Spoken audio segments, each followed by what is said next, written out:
ನಮಸ್ಕಾರ, ಇದು ಸಿಟಿವಿ. ನಾನು ನಿಮ್ಮ ಕಾಮಾಕ್ಷಿ ಶಶಿಧರ್. ಅಂತಾರಾಷ್ಟ್ರೀಯ ಮಹಿಳಾ ದಿನಾಚರಣೆ ಪ್ರಯುಕ್ತ ಮಾರ್ಚ್ 1ರಿಂದ 31ರವರೆಗೆ 31 ಮಹಿಳಾ ಸಾಧಕಿಯರನ್ನ ನಿಮಗೆ ಪರಿಚಯಿಸುವ ಒಂದು ವಿನೂತನ ಪ್ರಯತ್ನವಾದ್ರೆ ಸಿಟಿವಿ ಮಾಡುತ್ತಿದೆ. ಸೊ ಈ ಒಂದು ನಿಟ್ಟಿನಲ್ಲಿ ಮಾರ್ಚ್ 1ರಿಂದ ಪ್ರತಿದಿನ ಸಂಜೆ 6 ಗಂಟೆಗೆ ಒಬ್ಬ ಮಹಿಳಾ ಸಾಧಕಿ ನಿಮ್ಮ ಮನೆಯಲ್ಲಿ, ನಿಮ್ಮ ಟಿವಿಯಲ್ಲಿ ಕಾಣಿಸ್ಕೊಳ್ತಾ ಇದ್ದಾರೆ. ಸೊ ಇದಕ್ಕೆ ನಮಗೆ ಉತ್ತಮವಾದಂತಹ ಒಂದು ರೆಸ್ಪಾನ್ಸ್ ಆದ್ರೆ ಬರ್ತಾ ಇದೆ ನಮ್ಮ ಎಲ್ಲ ಒಂದು ವೀಕ್ಷಕರಿಂದ. ಸೊ ಈ ಒಂದು ನಿಟ್ಟಿನಲ್ಲಿ ಇವತ್ತು ನಮ್ಮ ಸ್ಟುಡಿಯೋದಲ್ಲಿ ಮತ್ತೊಬ್ಬ ಮಹಿಳಾ ಸಾಧಕಿ ನಮ್ಮ ಮುಂದೆ ಇದ್ದಾರೆ. ಈ ಒಂದು ಮಹಿಳಾ ಸಾಧಕಿಯ ಬಗ್ಗೆ ಹೇಳಕ್ ಹೋದ್ರೆ ಈ ದಿನ ಹೇಳಿದ್ರು ಸಾಕಾಗೋದಿಲ್ಲ. ಅವರ ಒಂದು ಸಾಧನೆ, ಅವರ ಒಂದು ದಿಟ್ಟತನ, ಅವರ ಒಂದು ಧೈರ್ಯ, ಅವರ ಒಂದು ಮಾತುಗಾರಿಕೆ, ಅವರು ಎಷ್ಟು ನಮ್ಮ ಸಮಾಜಕ್ಕೆ ಕೊಟ್ಟಿದ್ದಾರೆ, ಎಷ್ಟು ನಮ್ಮ ಮಹಿಳೆಯರ ಜೀವನವನ್ನ ಬದಲಾವಣೆ ಮಾಡಿದ್ದಾರೆ ಅಂತ ಹೇಳ್ತಾ ಹೋದ್ರೆ ಇವತ್ತೆಲ್ಲನೂ ಸಹ ಹೇಳ್ಬೋದು. ಇಷ್ಟೊಂದು ಕ್ಯೂರಿಯಾಸಿಟಿ ಯಾಕೆ ಅಂತ ಇಷ್ಟೊಂದು ವಿಚಾರವನ್ನು ಹೇಳ್ತಿದ್ದಾರೆ ಮೇಡಮ್ ಅನ್ಕೋಬಹುದು. ನಿಮ್ ಎಲ್ಲಾ ವಿಚಾರವನ್ನ ಈ ಎಪಿಸೋಡ್ ಮುಗಿಯೋ ಅಷ್ಟರಲ್ಲಿ ಸಾಕಷ್ಟು ವಿಚಾರಗಳು ನಿಮ್ಗೆ ಗೊತ್ತಾಗ್ಬಿಡುತ್ತೆ. ಇನ್ನ ಜಾಸ್ತಿ ಲೇಟ್ ಮಾಡೋದು ಬೇಡ. ಮೇಡಮ್ ಗಾದ್ರೆ ಕಾರ್ಯಕ್ರಮಕ್ಕೆ ವೆಲ್ಕಮ್ ಮಾಡ್ಬಿಡೋಣ. ಮೇಡಮ್ ನಮಸ್ಕಾರ. ನಮಸ್ಕಾರ ಮೇಡಮ್, ಕಾರ್ಯಕ್ರಮಕ್ಕೆ ಸ್ವಾಗತ. ನಮಸ್ತೆ, ಧನ್ಯವಾದಗಳು. Thank you so much madam. ಮತ್ತೆ ಅಂತಾರಾಷ್ಟ್ರೀಯ ಮಹಿಳಾ ದಿನಾಚರಣೆಯ ಶುಭಾಶಯಗಳು ಮೇಡಮ್ ನಿಮ್ಗೆ. ಥ್ಯಾಂಕ್ ಯು ಮೇಡಮ್, ತಮಗೂ ಕೂಡ ಅಂತಾರಾಷ್ಟ್ರೀಯ ಮಹಿಳಾ ದಿನಾಚರಣೆ ಶುಭಾಶಯಗಳು. Thank you so much madam. ನೋಡಿ ಮೇಡಮ್, ಇವತ್ತು ನಮ್ಮ ಚಾನಲ್ಗೆ ಬಂದು ನಮ್ಮ ಮುಂದೆ ಕುತ್ಕೊಂಡಿದ್ದಾರೆ ಅಂತಂದ್ರೆ ಬಹುಶಃ ನಮ್ಮೆಲ್ಲರ ಒಂದು ಅದೃಷ್ಟ ಅಂತ ಹೇಳ್ಬೋದು. ಯಾಕೆ ಈ ಮಾತು ಹೇಳ್ತಾ ಇದ್ದೇನೆ ಅಂದ್ರೆ, ತುಂಬಾ ಮೇಡಮ್ ಒಂದು ಅನುಭವಸ್ಥರು ಮತ್ತೆ ತುಂಬಾ ಹಿರಿಯರು. ಎಷ್ಟೋ ಒಂದು ಆಗು ಹೋಗುಗಳನ್ನ, ಅದರಲ್ಲೂ ಮಹಿಳೆಯರ ಆಗು ಹೋಗುಗಳನ್ನ ಕಣ್ಣು ಮುಂದೆ ನೋಡಿ ಅವರೊಂದು ಅನುಭವಿಸಿ ಅವರಿಗೆ ಎಷ್ಟೋ ಜನಕ್ಕೆ ಜೀವನವನ್ನ, ಪರಿಹಾರಗಳನ್ನ ಕೊಟ್ಟು ಎಷ್ಟೋ ಮಹಿಳೆಯರ ಜೀವನವನ್ನ ಇವತ್ತು ನಿಲ್ಲಿಸಿ ಕಾಪಾಡ್ತಾ ಇದ್ದಾರೆ. ಅವರ ಜೀವನಕ್ಕೆ ಆಧಾರವಾಗಿ ನಿಂತಿದ್ದಾರೆ ಅಂದ್ರೆ ಬಹುಶಃ ತಪ್ಪಾಗಲಿಕ್ಕಿಲ್ಲ. ಮೇಡಮ್ ಅವರ ಒಂದು ಇಂಟ್ರೊಡಕ್ಷನ್ ಆದ್ರೆ ನಾವು ನೋಡೇ ಬಿಡೋಣ. ಮೇಡಮ್ ಅವ್ರ ಇಂಟ್ರೊಡಕ್ಷನ್ ಬೇಕಾದ್ರೆ ಇವತ್ತೆಲ್ಲ ಹೇಳ್ಬೋದು. ನಾನು ಒಂದಷ್ಟು ಮುಖ್ಯವಾದ ಅಂಶಗಳನ್ನ ಹೇಳ್ತೀನಿ. ಮೇಡಮ್ ಅವರ doctor Vijayamma, wife of Venkataramappa. ಪ್ರಸ್ತುತ ಮೇಡಮ್ ಅವರು ಕರ್ನಾಟಕ ರಾಜ್ಯ ಸಾಂತ್ವನ ಕೇಂದ್ರಗಳ ರಾಜ್ಯ ಅಧ್ಯಕ್ಷರಾಗಿ ಕೆಲಸ ನಿರ್ವಹಿಸ್ತಾ ಇದ್ದಾರೆ. ಆಕ್ಚುಲಿ ಹೇಳ್ಬೇಕಂದ್ರೆ ಮೇಡಮ್ ಅವರು ಹೋಮಿಯೋಪತಿ ಡಾಕ್ಟರ್. ಹೋಮಿಯೋಪತಿ ಡಾಕ್ಟರ್ಗೂ ಮೇಡಮ್ ಅವರು ನಿರ್ವಹಿಸ್ತಾ ಇರುವಂತಹ ಕೆಲಸಗಳಿಗೂ ಸಂಬಂಧನೇ ಇಲ್ಲ. ಅದು ಹೇಗ್ ಬಂತು ಅನ್ನೋದನ್ನ ನೆಕ್ಸ್ಟ್ ನಾವು ಕಂಟಿನ್ಯೂಷನ್ ವಿವರಣೆಯಲ್ಲಿ ನಾವು ನೋಡೋಣ. ಮೇಡಮ್ ಅವರು 1999ರಿಂದ ಅವರ ಒಂದು ಸಾಮಾಜಿಕ ಸೇವೆಗಳಲ್ಲಿ ತೊಡಗಿಸಿಕೊಂಡಿದ್ದಾರೆ. 2010ರಲ್ಲಿ ಮೇಡಮ್ ಅವರು prestigious national award Stree Shakti ಪುರಸ್ಕಾರ ಪ್ರಶಸ್ತಿ ಇಂಡಿಯಾ ಪ್ರೆಸಿಡೆಂಟ್ ಕೈಯಲ್ಲಿ ಡೆಲ್ಲಿಯಲ್ಲಿ ತಗೊಂಡಿದ್ದಾರೆ. ಈ ಪ್ರಶಸ್ತಿ ತಗೊಂಡಿರುವಂತಹ ಒಬ್ಬ ಮಹಿಳೆ ನಮ್ಮ ಮುಂದೆ ಇವತ್ತಿದ್ದಾರೆ ಅಂದ್ರೆ ಬಹುಶಃ ನಾವೆಲ್ಲರೂ ಸಹ ಅದೃಷ್ಟವಂತರು. ಮತ್ತೆ ಮೇಡಮ್ ಅವರ ಮಡಲಿಗೆ ಸಾಕಷ್ಟು ಒಂದು ಪ್ರಶಸ್ತಿಗಳ ಹರಿದು ಬಂದಿದೆ. ಆದ್ರೆ ಮೇಡಮ್ ಅವ್ರ ನೆನೆ ಒಂದು ಮಾತಂದ್ರು, ನನ್ಗೆ ಯಾವ ಪ್ರಶಸ್ತಿಗಳು ಬೇಕಿಲ್ಲಮ್ಮ, ನನ್ಗೆ ಅವೆಲ್ಲ ಅವಶ್ಯಕತೆನೇ ಇಲ್ಲ, ನನ್ನಿಂದ ಒಂದಷ್ಟು ಸಮಾಜಕ್ಕೆ ಒಳ್ಳೇದಾಗ್ಬೇಕು ಅಂತ ಒಂದು ಮಾತಂದ್ರು. ಎಲ್ಲೋ ಒಂದ್ ಕಡೆ ತುಂಬಾ ಮಾತು ತುಂಬಾ ಟಚ್ ಆಗೋಯ್ತು ನನಗೂನು. ಯಾಕೆಂದ್ರೆ ಇಷ್ಟು ಸಾಧನೆ ಮಾಡಿರುವಂತಹ ಮಹಿಳೆ ಇಷ್ಟು ಸಾಧಾರಣವಾಗಿ ಮಾತಾಡ್ತಾ ಇದಾರಲ್ಲ ಅಂತ ಅಂದ್ಕೊಂಡೆ. ಅವ್ರು ಇನ್ನೊಂದಷ್ಟು ಪ್ರಶಸ್ತಿಗಳನ್ನ ತಿಳಿಸ್ತೀನಿ. ಯಾಕೆ ಅಂತಂದ್ರೆ ಇವರ ಒಂದು ಪ್ರಶಸ್ತಿಗಳು, ಇವರೊಂದು ಅನುಭವಗಳು ನಮ್ಮೆಲ್ಲರಿಗೂ ಒಂದ್ ರೀತಿ ಮಾದರಿ. ನಾವು ಸಹ ಜೀವನದಲ್ಲಿ ಮತ್ತೊಂದು ಹೆಜ್ಜೆ ಇಡಬೇಕು ಅನ್ನೋದಕ್ಕೆ ನಮ್ಗೆಲ್ಲ ಸ್ಫೂರ್ತಿ. ಮೇಡಮ್ ಅವರ ಮಡಿಲಿಗೆ ಬಂದಂತಹ ಒಂದಷ್ಟು ಪ್ರಶಸ್ತಿಗಳು: ಕಿತ್ತೂರು ರಾಣಿ ಚೆನ್ನಮ್ಮ ರಾಜ್ಯ ಪ್ರಶಸ್ತಿ, ಬಾಬು ಜಗಜೀವನ್ ರಾಮ್ ಪ್ರಶಸ್ತಿ, ಸಮಾಜ ಸೇವೆ ರತ್ನಶ್ರೀ, ಓರಣ್ಣ ಚೇತನ ಸಾಂಸ್ಕೃತಿಕ ಪ್ರಶಸ್ತಿ, ಕರ್ನಾಟಕ ಧ್ರುವತಾರೆ, ಸುವರ್ಣ ಕರ್ನಾಟಕ ರಜತ ಕಮಲ, ಕರುನಾಡ ರತ್ನಶ್ರೀ ಪ್ರಶಸ್ತಿ, jewel of India award, star of Asia award. So ಇಷ್ಟು ಇನ್ನ ಸಾಕಷ್ಟು ಪ್ರಶಸ್ತಿಗಳಿದೆ. ನಾನು ಮೈನ್ ಒಂದು ಪ್ರಶಸ್ತಿಗಳನ್ನ ಹೇಳಿದ್ದೀನಿ. ಇಷ್ಟೊಂದು ಪ್ರಶಸ್ತಿಗಳು ಪಡೆದಂತಹ ಮಹಿಳೆ ಇವತ್ತು ತಮ್ಮ ಅನುಭವಗಳನ್ನ ಹೇಗೆ ತಿಳಿಸ್ಕೊಡ್ತಿದ್ದಾರೆ, ಒಂದಷ್ಟು ಬದಲಾವಣೆಗಳು ಹೇಗೆ ತರ್ತಾರೆ ಈ ಒಂದು ಎಪಿಸೋಡ್ ಅಲ್ಲಿ ಅನ್ನೋದನ್ನ ನೋಡೇ ಬಿಡೋಣ. ಮೇಡಮ್, ಮತ್ತೊಮ್ಮೆ ಕಾರ್ಯಕ್ರಮಕ್ಕೆ ಸ್ವಾಗತ ಮಾಡ್ತಾ. ಮೇಡಮ್, ನೀವಿಷ್ಟು ಡಾಕ್ಟರ್ ಓದಿರುವಂತವ್ರು, ನನಗ್ ಗೊತ್ತಿದಂಗೆ ನಿಮ್ ಫ್ಯಾಮಿಲಿ ಫುಲ್ ಡಾಕ್ಟರ್ಸ್, ಒಳ್ಳೆ ಅಫಿಷಿಯಲ್ಸ್, ಒಳ್ಳೆ ಫ್ಯಾಮಿಲಿ, ಚೆನ್ನಾಗಿ ಆರ್ಥಿಕವಾಗಿ ಚೆನ್ನಾಗಿರುವಂತಹ ಫ್ಯಾಮಿಲಿ. ನಿಮ್ಮ ಗಮನ ಆ ಕಡೆಗೆ ಹೋಗ್ತೀರಾ, ಈ ಒಂದು ಸಮಾಜಕ್ಕೆ ಸೇವೆ ಮಾಡಬೇಕು, ಒಂದು ಮಹಿಳೆಯರ ಜೀವನವನ್ನ ಬದಲಾವಣೆ ಮಾಡಬೇಕು ಅನ್ನೋ ಒಂದು ನಿಮ್ಮ ಆಲೋಚನೆಗೆ ನಾನು ಹ್ಯಾಟ್ಸ್ ಆಫ್ ಹೇಳಕ್ ಇಷ್ಟಪಡ್ತೀನಿ ಮೇಡಮ್. ಈ ಮೂಲಕ ಎಲ್ಲರ ಪರವಾಗಿ ನಾನು ಹೇಳ್ತಾ ಇದ್ದೀನಿ. ಮೇಡಮ್ ಅವರು 1999ರಿಂದ ಸಾಕಷ್ಟು ಮಹಿಳೆಯರ ಸ್ಥಾನಮಾನಗಳನ್ನ ಸಮಾಜದಲ್ಲಿ ನೋಡ್ತಾ ಬಂದಿದ್ದಾರೆ. ಸೊ ಮೇಡಮ್, ಈಗ ಅಟ್ ಪ್ರೆಸೆಂಟ್ ಸಮಾಜದಲ್ಲಿ ಮಹಿಳೆಯರ ಸ್ಥಾನಮಾನಗಳು ಹೇಗಿದೆ ಅಂತ ನಿಮ್ಮ ಅಭಿಪ್ರಾಯ? ಈ ಪ್ರಸ್ತುತ ಸಾಲಿನಲ್ಲಿ ನೋಡಿದ್ರೆ ಈಗ ಉತ್ತಮವಾಗಿದೆ ಅಂತಲೇ ಹೇಳಬೇಕು. ಯಾಕೆಂದರೆ ಎಲ್ಲ ರಂಗಗಳಲ್ಲಿಯೂ ಮಹಿಳೆಯರು ಒಂದು ಒಳ್ಳೆಯ ಉತ್ತಮವಾದಂಥ ಕೆಲಸಗಳು ಮಾಡುವಂಥ ಅವಕಾಶಗಳಿದೆ ಅವರಿಗೆ. ಪ್ರತಿಯೊಂದು ರಂಗದಲ್ಲೂ ಕೂಡ ಹೆಣ್ಮಕ್ಳು ಯಾವುದರಲ್ಲೂ ಗಂಡಸರಿಗಿಂತ ಕಡಿಮೆ ಇಲ್ಲ ಅನ್ನೋ ರೀತಿಯಲ್ಲಿ ಹೆಣ್ಮಕ್ಳು ಕಾರ್ಯನಿರ್ವಹಿಸ್ತಾ ಇರೋದ್ರಿಂದ ಪ್ರಸ್ತುತ ಹಿಂದೆಗಿಂತ ಪ್ರಸ್ತುತ ಸಾಲಿನಲ್ಲಿ ಹೆಣ್ಣುಮಕ್ಕಳು ಒಂದು ಆರ್ಥಿಕವಾಗಿ ಆಗ್ಬೋದು ಅಥವಾ ಉದ್ಯೋಗದಲ್ಲಿ ಆಗ್ಬೋದು ಅಥವಾ ಪ್ರತಿಯೊಂದು ರಂಗಗಳಲ್ಲೂ ಕೂಡ ರಾರಾಣಿಸ್ತಾ ಇದ್ದಾರೆ ಹೆಣ್ಮಕ್ಳು ಅಂತ ಹೇಳೋದಕ್ಕೆ ಸಮಾಧಾನ ಆಗುತ್ತೆ, ಸಂತೋಷ ಆಗುತ್ತೆ. ಓಕೆ, ತುಂಬಾ ಒಳ್ಳೆ ಮಾತುಗಳನ್ನೇ ಹೇಳಿದ್ರೆ ಮೇಡಮ್. ಮುಂದುವರೆದಿದ್ದಾರೆ ಸಾಕಷ್ಟು. ಹಿಂದಿನ ಕಾಲಕ್ಕೆ ಕಂಪೇರ್ ಮಾಡಿದ್ರೆ ಈಗ ಬೆಟರ್ ಅಂತಾನೆ ಹೇಳ್ಬೋದು. ಈಗ ನೀವು ಸಾಕಷ್ಟು ಸ್ವಾವಲಂಬಿ ಟ್ರೈನಿಂಗ್ಗಳನ್ನು ಕೊಟ್ಟಿದ್ದೀರಾ ಮೇಡಮ್ ಮಹಿಳೆಯರಿಗೆ. ಟೈಲರಿಂಗ್ ಆಗಿರ್ಬೋದು, ಬ್ಯೂಟಿಷಿಯನ್ ಆಗಿರ್ಬೋದು, ಈ ಮಶ್ರೂಮ್ ತಯಾರಿಕೆ ಆಗಿರ್ಬೋದು. ಒಬ್ಬ ಮಹಿಳೆ ಅನ್ಎಜುಕೇಟೆಡ್ ಆಗಿದ್ರು ತನ್ನ ಸ್ವಾವಲಂಬಿ ಜೀವನವನ್ನ ಒಂದು ಹೆಣ್ಣು ಹೇಗೆ ಕಟ್ಕೋಬೇಕು ಅನ್ನೋದು ನೀವು ಸಾಕಷ್ಟು ಮಹಿಳೆಯರಿಗೆ ಪ್ರೋತ್ಸಾಹ ಕೊಟ್ಟಿದ್ದೀರಾ, ಸಪೋರ್ಟ್ ಆಗಿ ನಿಂತಿದ್ದೀರಾ, ಈವನ್ ಆರ್ಥಿಕವಾಗಿ ಸಹಕಾರ ಕೊಟ್ಟು ಆ ಮಹಿಳೆಯರನ್ನ ನಿಲ್ಲಿಸಿದ್ದೀರಾ ಮೇಡಮ್. ಹಾಗಾದ್ರೆ ಮೇಡಮ್, ನನ್ನ ಒಂದು ಚಿಕ್ಕ ಪ್ರಶ್ನೆ ಏನು ಅಂತಂದ್ರೆ, ಮಹಿಳೆಗೆ ಸ್ವಾವಲಂಬಿ ಜೀವನದ ಅವಶ್ಯಕತೆ ಎಷ್ಟಿದೆ ಮೇಡಮ್ ಈಗ? ಮಹಿಳೆಗೆ ಸ್ವಾವಲಂಬಿ ಜೀವನ ನಾನು 100% ಅಂತಾನು ಹೇಳ್ತೀನಿ. ಯಾಕೆ ಅಂತಂದರೆ ಈಗ ಹಿಂದೆ ಒಬ್ಬರ ಮೇಲೆ ಡಿಪೆಂಡ್ ಆಗಿ ಗಂಡ ಸಂಪಾದನೆ ಮಾಡೋದ್ರಲ್ಲೇ ಡಿಪೆಂಡ್ ಹಾಕ್ಕೊಂಡು ಅವಳಿಗೆ ಎಷ್ಟೇ ಕಷ್ಟ ಇದ್ರೂ ಕೂಡ ಯಾರಿಗೂ ಹೇಳ್ಕೊಳಕ್ಕೋ ಇಲ್ಲ, ಇದ್ದಿದ್ರಲ್ಲೇ ತೃಪ್ತಿಯಾಗಿ ಜೀವನ ನಡೆಸುವಂಥದ್ದು ಅವಾಗಿತ್ತು. ತೃಪ್ತಿನೋ ಕಷ್ಟನೋ ಏನೇ ಇದ್ರೂ ಕೂಡ ಮಹಿಳೆ ಮಾಡ್ಕೊಂಡು ಹೋಗ್ತಾರೆ. ಆದರೆ ಇತ್ತೀಚಿನ ದಿನಗಳಲ್ಲಿ ಇಬ್ಬರೂ ಕೂಡ ಸಂಪಾದನೆ ಮಾಡುವಂತ ಅವಶ್ಯಕತೆ ಆ ಹೆಣ್ಮಕ್ಳಿಗಿದೆ. ಆದ್ರೆ ಅವಕಾಶಗಳು ಯಾವ ತರ ತಗೋಬೇಕು ಅನ್ನೋದು ಅವ್ರಿಗೆ ಗೊತ್ತಿಲ್ಲ. ಈಗ ಒಂದು ಕಡಿಮೆ ಓದಿರ್ತಾರೆ, SLC ಫೇಲು, ಪಾಸು, 8 ಈ ತರ ಓದಿರ್ತಾರೆ, ಅಥವಾ ಡಿಗ್ರಿ ಆಗಿರೋರ್ಗೂ ಕೂಡ ಎಲ್ಲರಿಗೂ ಸರ್ಕಾರಿ ಉದ್ಯೋಗಗಳು ಸಿಗುತ್ತೆ ಅಂತ ಅನ್ನೋಂಥದ್ದು ಇಲ್ಲ.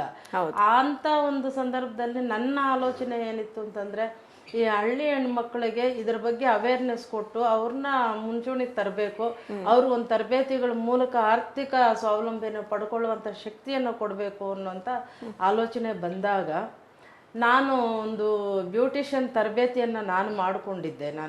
ಅದನ್ನೇ ಯಾಕೆ ಈ ಹೆಣ್ಮಕ್ಳಿಗೆ ಅಳವಡಿಸಬಾರ್ದು ಅನ್ನೋಂಥ ಆಲೋಚನೆ ಬಂದಾಗ ನಾನು ಮೊದಲನೇದಾಗಿ ಸಂಪರ್ಕ ಮಾಡಿದ್ದು ಜಿಲ್ಲಾ ಪಂಚಾಯತಿ ಕಚೇರಿನ. ಅಲ್ಲಿ ಹೋಗಿ ನಾವು ಕೇಳ್ಕೊಂಡಾಗ ನಾವು ಈ ಥರ ಒಂದು ತರಬೇತಿಗಳನ್ನು ಹೆಣ್ಮಕ್ಳಿಗೆ ಕೊಡಬೇಕು, ಆದರೆ ಅದಕ್ಕೆ ಒಂದು ಆರ್ಥಿಕ ಸಹಾಯ ಸರ್ಕಾರದಿಂದ ಬೇಕಾಗುತ್ತೆ ಅಂತ ಕೇಳಿದಾಗ ಎಲ್ಲೋ ಒಂದು ಕಡೆ ಅವರು ಸ್ವಲ್ಪ ಅಸಮಾಧಾನ ಇತ್ತು. ಪ್ರಾರಂಭದಲ್ಲಿ ಇರುತ್ತೆ ಅಸಮಾಧಾನ ಇತ್ತು. ಯಾಕಂದ್ರೆ ಹಳ್ಳಿ ಹೆಣ್ಮಕ್ಳು ಬ್ಯೂಟಿಷಿಯನ್ ಅಂದ್ರೆ ಅದಕ್ಕೂ ಇವ್ರಿಗೆ ಏನ್ ಗೊತ್ತಿರುತ್ತೆ, ಇದ್ರಲ್ಲಿ ಏನ್ ಸಂಪಾದನೆ ಮಾಡ್ತಾರೆ ಅನ್ನುವಂಥದ್ದಿತ್ತು. ಆದ್ರೆ ನಾನು ಮಾಡಿ ತೋರಿಸ್ತೀನಿ ಅನ್ನೋದನ್ನ ಛಲ ಬಿಡದೆ ಪದೇ ಪದೇ ಪದೇ ಪದೇ ಪದೇ ಆಫೀಸಿಗೆ ತಿರುಗಿ ಕೊನೆಗೆ ನಗರಸಭೆಯಿಂದ ಒಂದು 10 ಜನ ಹೆಣ್ಮಕ್ಳಿಗೆ ತರಬೇತಿಗೆ ಕೊಟ್ರು. ಆ ತರಬೇತಿಯನ್ನ ಅವರಿಗೆ ಕೊಟ್ಟಾಗ ಆ 10 ಜನಕ್ಕೆ 10 ಜನನು ಅದನ್ನ ಉಪಯೋಗ ಮಾಡ್ಕೊಂಡ್ರು. ಹೌದು ಮೇಡಮ್, ಈಗ ಇವತ್ತು ಚೆನ್ನಾಗಿ ದುಡಿತಾ ಇದಾರೆ ಬ್ಯೂಟಿಷಿಯನ್ ಇದರಲ್ಲಿ. 10 ಜನನು ಅದ್ರಲ್ಲಿ ಯಾವ ತರ ಸಂಪಾದನೆ. ಈಗ ಬ್ಯೂಟಿಷಿಯನ್ ಅಂತಂದ್ರೆ ಯಾರು ಬೇಡ ಅಂತ ಅನ್ನೋಂಥದ್ದಿಲ್ಲ. ಒಂದು ಮದುವೆ ಸಮಾರಂಭಗಳು ಇರ್ಬೋದು, ಒಂದು ಮೆಹಂದಿ ಹಾಕೋದು ಇರ್ಬೋದು, ಒಂದು ಮೇಕಪ್ ಇರ್ಬೋದು, ಅಥವಾ ಒಂದು ಇದೆಲ್ಲವೂ ಕೂಡ ಬಯಸುವಂಥದ್ದು ಇದ್ದೇ ಇದೆ. ಅದ್ರಲ್ಲಿ ಸಂಪಾದನೆನೂ ಅದೇ ರೀತಿ. ಆ ಬ್ಯೂಟಿಷಿಯನ್ ಕೋರ್ಸ್ ಹೆಂಗೆ ಅಂತಂದ್ರೆ ಬೇರೆ ಕೋರ್ಸ್ಗಳಿಗಿಂತ 10 ರೂಪಾಯಿ ಸಂಪಾದನೆ, 10 ರೂಪಾಯಿ ಖರ್ಚು ಮಾಡಿ 50 ರೂಪಾಯಿ ಸಂಪಾದನೆ ಮಾಡುವಂತ ಕೆಲಸ ಅದು. ಅದರಿಂದ ಅದನ್ನ ಆ 10 ಜನ ಉಪಯೋಗ ಮಾಡಿಕೊಂಡಾಗ ಎಲ್ಲೋ ಒಂದು ಕಡೆ ಅದು ಸಕ್ಸಸ್ ಆಯ್ತಲ್ಲ, ಅದು ಅವ್ರಿಗೂ ತೃಪ್ತಿ, ನನಗೂ ತೃಪ್ತಿ ತಂದಿದ್ದು ಅಂತ ಒಂದು ವಿಚಾರ.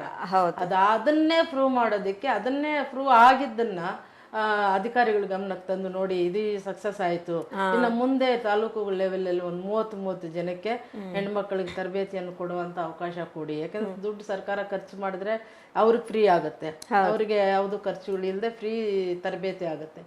ಆಗ ಅವರು ಒಂದು ಕೋಲಾರ ಜಿಲ್ಲೆಯ ಒಂದು 5 ತಾಲೂಕಿಗೆ ತರಬೇತಿಯನ್ನ ಕೊಟ್ರು. ಅದೇನು ಅಷ್ಟು ಸುಲಭವಾದಂತ ಕೆಲಸ ಆಗಿರ್ಲಿಲ್ಲ. ಪದೇ ಪದೇ ಸಂಪರ್ಕ ಮಾಡಿ ಅವ್ರನ್ನ ಇದನ್ನ ತೋರಿಸಿ ಮಾಡಿದಂಥದ್ದು.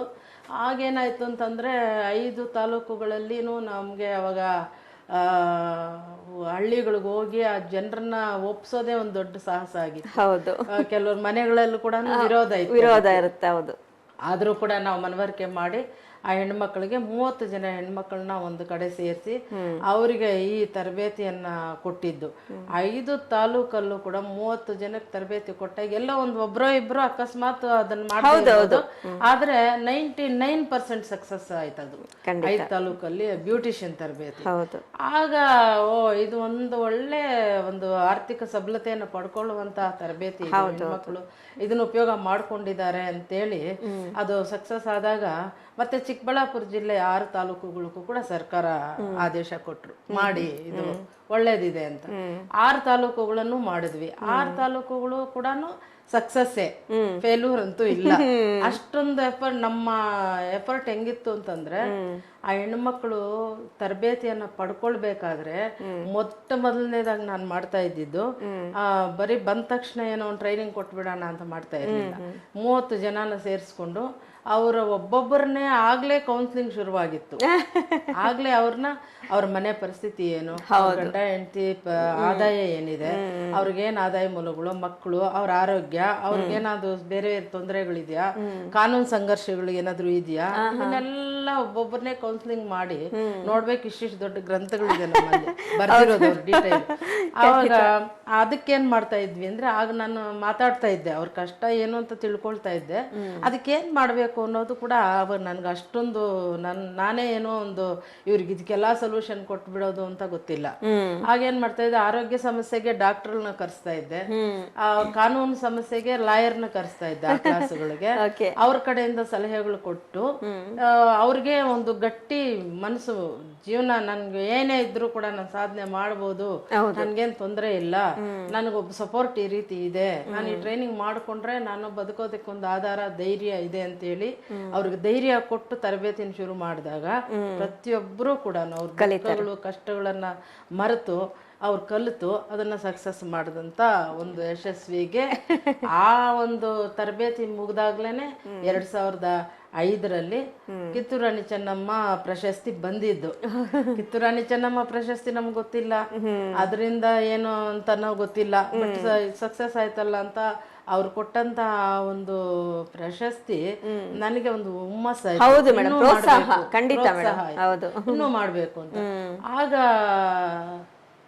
ಕಂಡುಕೊಂಡಿದ್ದೇನಂದ್ರೆ, ಬರೀ ಬ್ಯೂಟಿಷಿಯನ್ನೇ ಬೇಡ, ಟೈಲರಿಂಗು ಯಾಕೆ ಕೊಡಬಾರ್ದು, ಅಥವಾ ಬೇರೆ ಬೇರೆ ತರಬೇತಿಗಳೆಲ್ಲ ಯಾಕೆ ಕೊಡಬಾರ್ದು. ನಾನು ಕೂಡ ಒಂದು ಮಶ್ರೂಮ್ ತರಬೇತಿಯನ್ನು ಪಡ್ಕೊಂಡಿದ್ದೆ, ಮತ್ತೆ ಟೈಲರಿಂಗ್ ಕೂಡ ನನ್ಗೆ ಅಲ್ಪ ಸ್ವಲ್ಪ ಬರ್ತಾ ಇತ್ತು, ಈ ಬ್ಯೂಟಿಷಿಯನ್ ಬರ್ತಾ ಇತ್ತು, ಈ ಎಂಬ್ರಾಯ್ಡ್ರಿ ವರ್ಕು, ಇಂಥವೆಲ್ಲ ಕಸೂತಿ ವರ್ಕುಗಳು, ಸಾಂಬಾರ್ ಪುಡಿ ತಯಾರು ಮಾಡುವಂಥದ್ದು, ಹಪ್ಪಳ ತಯಾರು ಮಾಡುವಂಥದ್ದು ಅಂತ ಇದೆಲ್ಲ ಮಾಡೋಣ ಅಂತ ಒಂದು ಟೀಮ್ ಮಾಡ್ಕೊಂಡೆ ನಾನು. ಹೌದು, ಒಂದು 15-20 ಜನ ಹೆಣ್ಮಕ್ಳ ಟೀಮ್.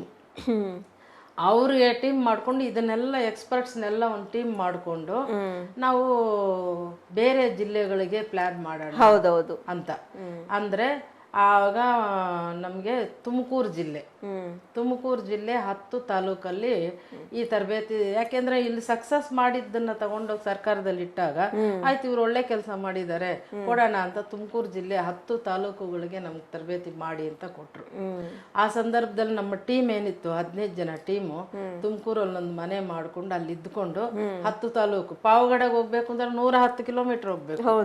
ಬೆಳಗ್ಗೆ 5 ಗಂಟೆಗೆ ಎದ್ದು ಇವ್ರಿಗೆಲ್ಲ ಟೈಮ್ ಟೇಬಲ್ ಹಾಕಿ ಅಡುಗೆ ಒಬ್ರು ಮಾಡಬೇಕು, ಕ್ಲೀನಿಂಗು ಇದೆಲ್ಲರಿಗೂ ಒಪ್ಪಿಸಿ 8 ಗಂಟೆಗೆ ಎಲ್ಲರೂ ಮನೆ ಬಿಡ್ತಾ ಇದ್ವಿ. 10 ತಾಲೂಕುಗಳಲ್ಲೂ ತರಬೇತಿ ಶುರು ಮಾಡಿಬಿಟ್ವಿ. Great madam. ಮಾಡಿದ್ವಿ. ಎಲ್ಲ ಹೆಣ್ಮಕ್ಳು ಅಷ್ಟೇ ಚೆನ್ನಾಗಿ ನನ್ನ ಜೊತೆನಲ್ಲಿ ಕೆಲಸ ಮಾಡ್ತಾ ಇದ್ವಿ. ಆ 10 ತಾಲೂಕು ಕೂಡ ಒಳ್ಳೆ ರೀತಿನಲ್ಲಿ ಸಕ್ಸಸ್ ಆಯಿತು.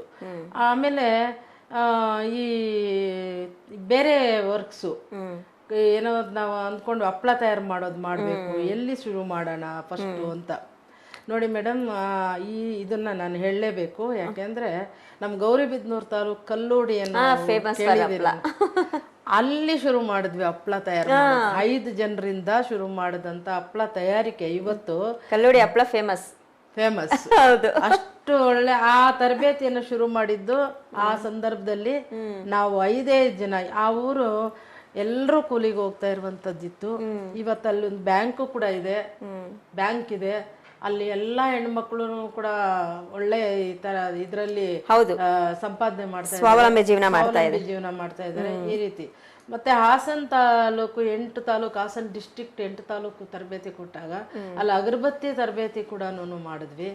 ಈ ಬ್ಯೂಟಿಷಿಯನ್ ತರಬೇತಿ, ಟೈಲರಿಂಗ್ ತರಬೇತಿ, ನಾವ್ ಅಂದ್ಕೊಂಡಿದ್ದಂತ ಎಲ್ಲಾ ತರಬೇತಿಗಳಲ್ಲಿ ಯಾರ್ಯಾರಿಗೆ ಯಾವ್ಯಾವ್ದು ಆಸಕ್ತಿ ಇದೆಯೋ ಅದನ್ನ ಅವರು ಆಯ್ಕೆ ಮಾಡ್ಕೊಂಡು ಅದರಲ್ಲಿ ಹೆಣ್ಮಕ್ಳು ಸಂಪಾದನೆ ಮಾಡಿ ಸ್ವಾವಲಂಬಿ ಜೀವನ ಮಾಡುವಂತದ್ದಾಯ್ತು. ಆಮೇಲೆ ಕೊಡಗು ಜಿಲ್ಲೆ ಇದೇ ತರಬೇತಿಗಳನ್ನ ಮಾಡಿದ್ವಿ. ಬಳ್ಳಾರಿಯಲ್ಲಿ ಕೂಡ ಕೊಟ್ಟಿದ್ವಿ. ಹಂಗಂಗೆ ನಮ್ದು ವಿಸ್ತಾರ ಹೆಂಗಾಯ್ತು ಅಂತಂದ್ರೆ ಆಂಧ್ರ, ವಿಜಯವಾಡ, ವೆಸ್ಟ್ ಬೆಂಗಾಲ್, ಕೇರಳ ಎಲ್ಲ ಕಡೆ ವಿಸ್ತರಣೆ ಆಗ್ತಾ ಬಂತು. ನಾವು ಮಾಡ್ತಾ ಇದ್ದಿದ್ದೇನು ಅಂತಂದ್ರೆ ಮೇಡಮ್, ಸರ್ಕಾರದ ಯೋಜನೆಗಳು ತುಂಬಾ ಇದೆ. ಆ ಸರ್ಕಾರದ ಯೋಜನೆಗಳು ಬೇರೆ ಬೇರೆಯವ್ರು ಕೂಡ ಎಲ್ಲರೂ ಮಾಡ್ಬೋದು. ಆದ್ರೆ ನಾವು ಮಾಡ್ತಾ ಇದ್ದಂಥದ್ದು ಏನಂದ್ರೆ, ತರಬೇತಿ ಕೊಟ್ಟ ಮೇಲೆ ಅವರಿಗೆ ಇವಾಗ ಬ್ಯೂಟಿಷಿಯನ್ ತರಬೇತಿ ಕೊಟ್ಟಿದ್ದೀವಿ. ಬ್ಯೂಟಿಷಿಯನ್ ತರಬೇತಿ ಕೊಟ್ಟ ಮೇಲೆ ಬೆಂಗಳೂರಲ್ಲಿ ಬ್ಯೂಟಿಷಿಯನ್ ಒಂದು ಕಂಪನಿ ಇದೆ, ಹೋಲ್ಸೇಲ್. ಅಲ್ಲಿಗೆ ಅವರನ್ನು ಕರ್ಕೊಂಡು ಬಂದು ಅಲ್ಲಿ ಅವ್ರ ನೇಮ್ಸ್ ಎಲ್ಲ ರಿಜಿಸ್ಟರ್ ಮಾಡಿಸಿ, ಆಮೇಲೆ ಅವ್ರಿಗೆ ಅಲ್ಲಿ ಇವಾಗ 100 ರೂಪಾಯಿ ಒಂದು ಪ್ರಾಡಕ್ಟ್ ಇದ್ರೆ 50 ರೂಪಾಯಿ ಕೊಡ್ಬೇಕು. ಹೌದು.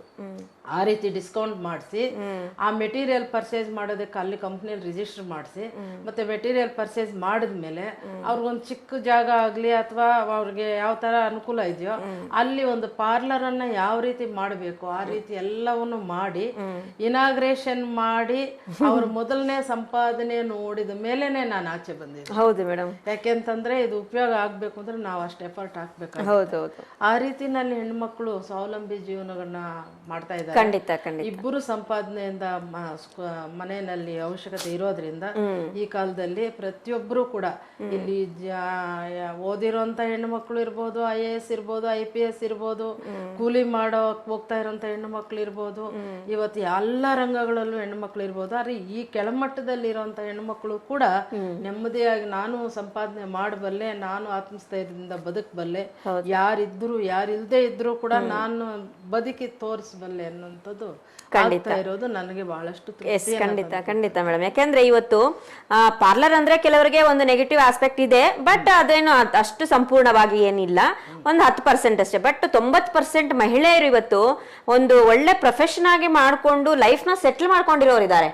ಈವನ್ ಅಪಾರ್ಟ್ಮೆಂಟ್ಸ್ ತಗೊಂಡು, ಕಾರ್ ತಗೊಂಡು, ಲಕ್ಸುರಿಯಾಗಿ ಅವರ ಫ್ಯಾಮಿಲಿನ ಅವರೇ ಲೀಡ್ ಮಾಡ್ತಾ ಇರೋಂಥ ಮಹಿಳೆಯರು ಸಾಕಷ್ಟು ಜನ ಇದ್ದಾರೆ. ಮತ್ತೆ ಈಗ ಇದು ನೀವು ಇನ್ನು ಟೈಲರಿಂಗ್ ಹೇಳಿದ್ರಿ, ಅದರಲ್ಲೂ ತುಂಬಾ ಸಕ್ಸಸ್ ಆಗಿರುವಂತಹ ಮಹಿಳೆಯರಿದ್ದಾರೆ. ಸೊ ಈ ರೀತಿ ತರಬೇತಿ ಕೊಟ್ಟು ಅವರ ಜೀವನಕ್ಕೆ ಅವ್ರಿಗೆ ಒಂದು ಬೆನ್ನೆಲುಬಾಗಿ ನಿಂತಿರೋದು ನಿಮ್ಗೆ ಒಂದು ಗ್ರೇಟ್ನೆಸ್ ಅಂತ ಹೇಳ್ಬೋದು ಮೇಡಮ್. ಮತ್ತೆ ಮೇಡಮ್, ಈಗ ಸಾಂತ್ವನ ಕೇಂದ್ರಗಳು ನೀವು ಜಾಸ್ತಿ ನೋಡಿದೀರಾ, ಸಾಂತ್ವನ ಕೇಂದ್ರಗಳಿಗೆ ಬಂದಿರುವಂತ ಮಹಿಳೆಯರ ಒಂದು ನೋವು ನಲಿವುಗಳನ್ನ ನೋಡಿದೀರಾ. ಈ ಕೇಂದ್ರಗಳಿಗೆ ಬರುವ ಮಹಿಳೆಯರಿಗೆ ನೀವು ಯಾವ ರೀತಿ ಧೈರ್ಯವನ್ನ ತುಂಬ್ತೀರಾ ಮೇಡಮ್?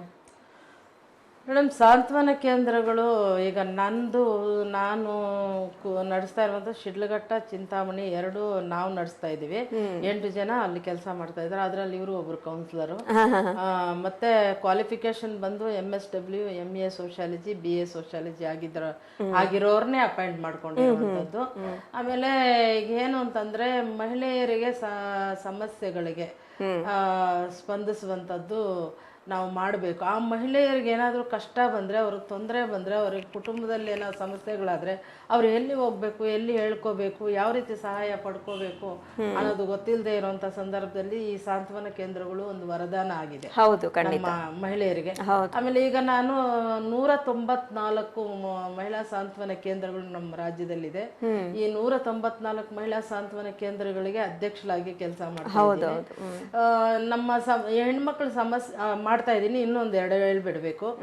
ಈಗ ಜಿಲ್ಲಾ ಮಟ್ಟದಲ್ಲಿ ನಮ್ಮ ಜಿಲ್ಲಾಧಿಕಾರಿಗಳು ಈ ಜಿಲ್ಲೆಯ ಮಹಿಳೆಯರಿಗೆ ಒಂದು ಸಮಿತಿ ಮಾಡಿದ್ದಾರೆ. ಅಂದ್ರೆ ವರ್ಕಿಂಗ್ ಏನು ಸರ್ಕಾರಿ ಕಚೇರಿಗಳಲ್ಲಿ ಕೆಲಸ ಮಾಡುವಂತ ಹೆಣ್ಣು ಮಕ್ಕಳಿಗೆ ಏನಾದ್ರು ಒಂದು ಕಿರುಕುಳಗಳು ಅಥವಾ ಕಿರುಕುಳ ಆಗ್ಬೋದು ಅಥವಾ ಬೇರೆ ತೊಂದರೆ ಆಗ್ಬೋದು ಆದಾಗ ಒಂದು ಇಂಟರ್ನಲ್ ಸಮಿತಿ ಮಾಡಿದ್ದಾರೆ ನಮ್ಮ ಜಿಲ್ಲೆ, ಚಿಕ್ಕಬಳ್ಳಾಪುರ ಜಿಲ್ಲೆ.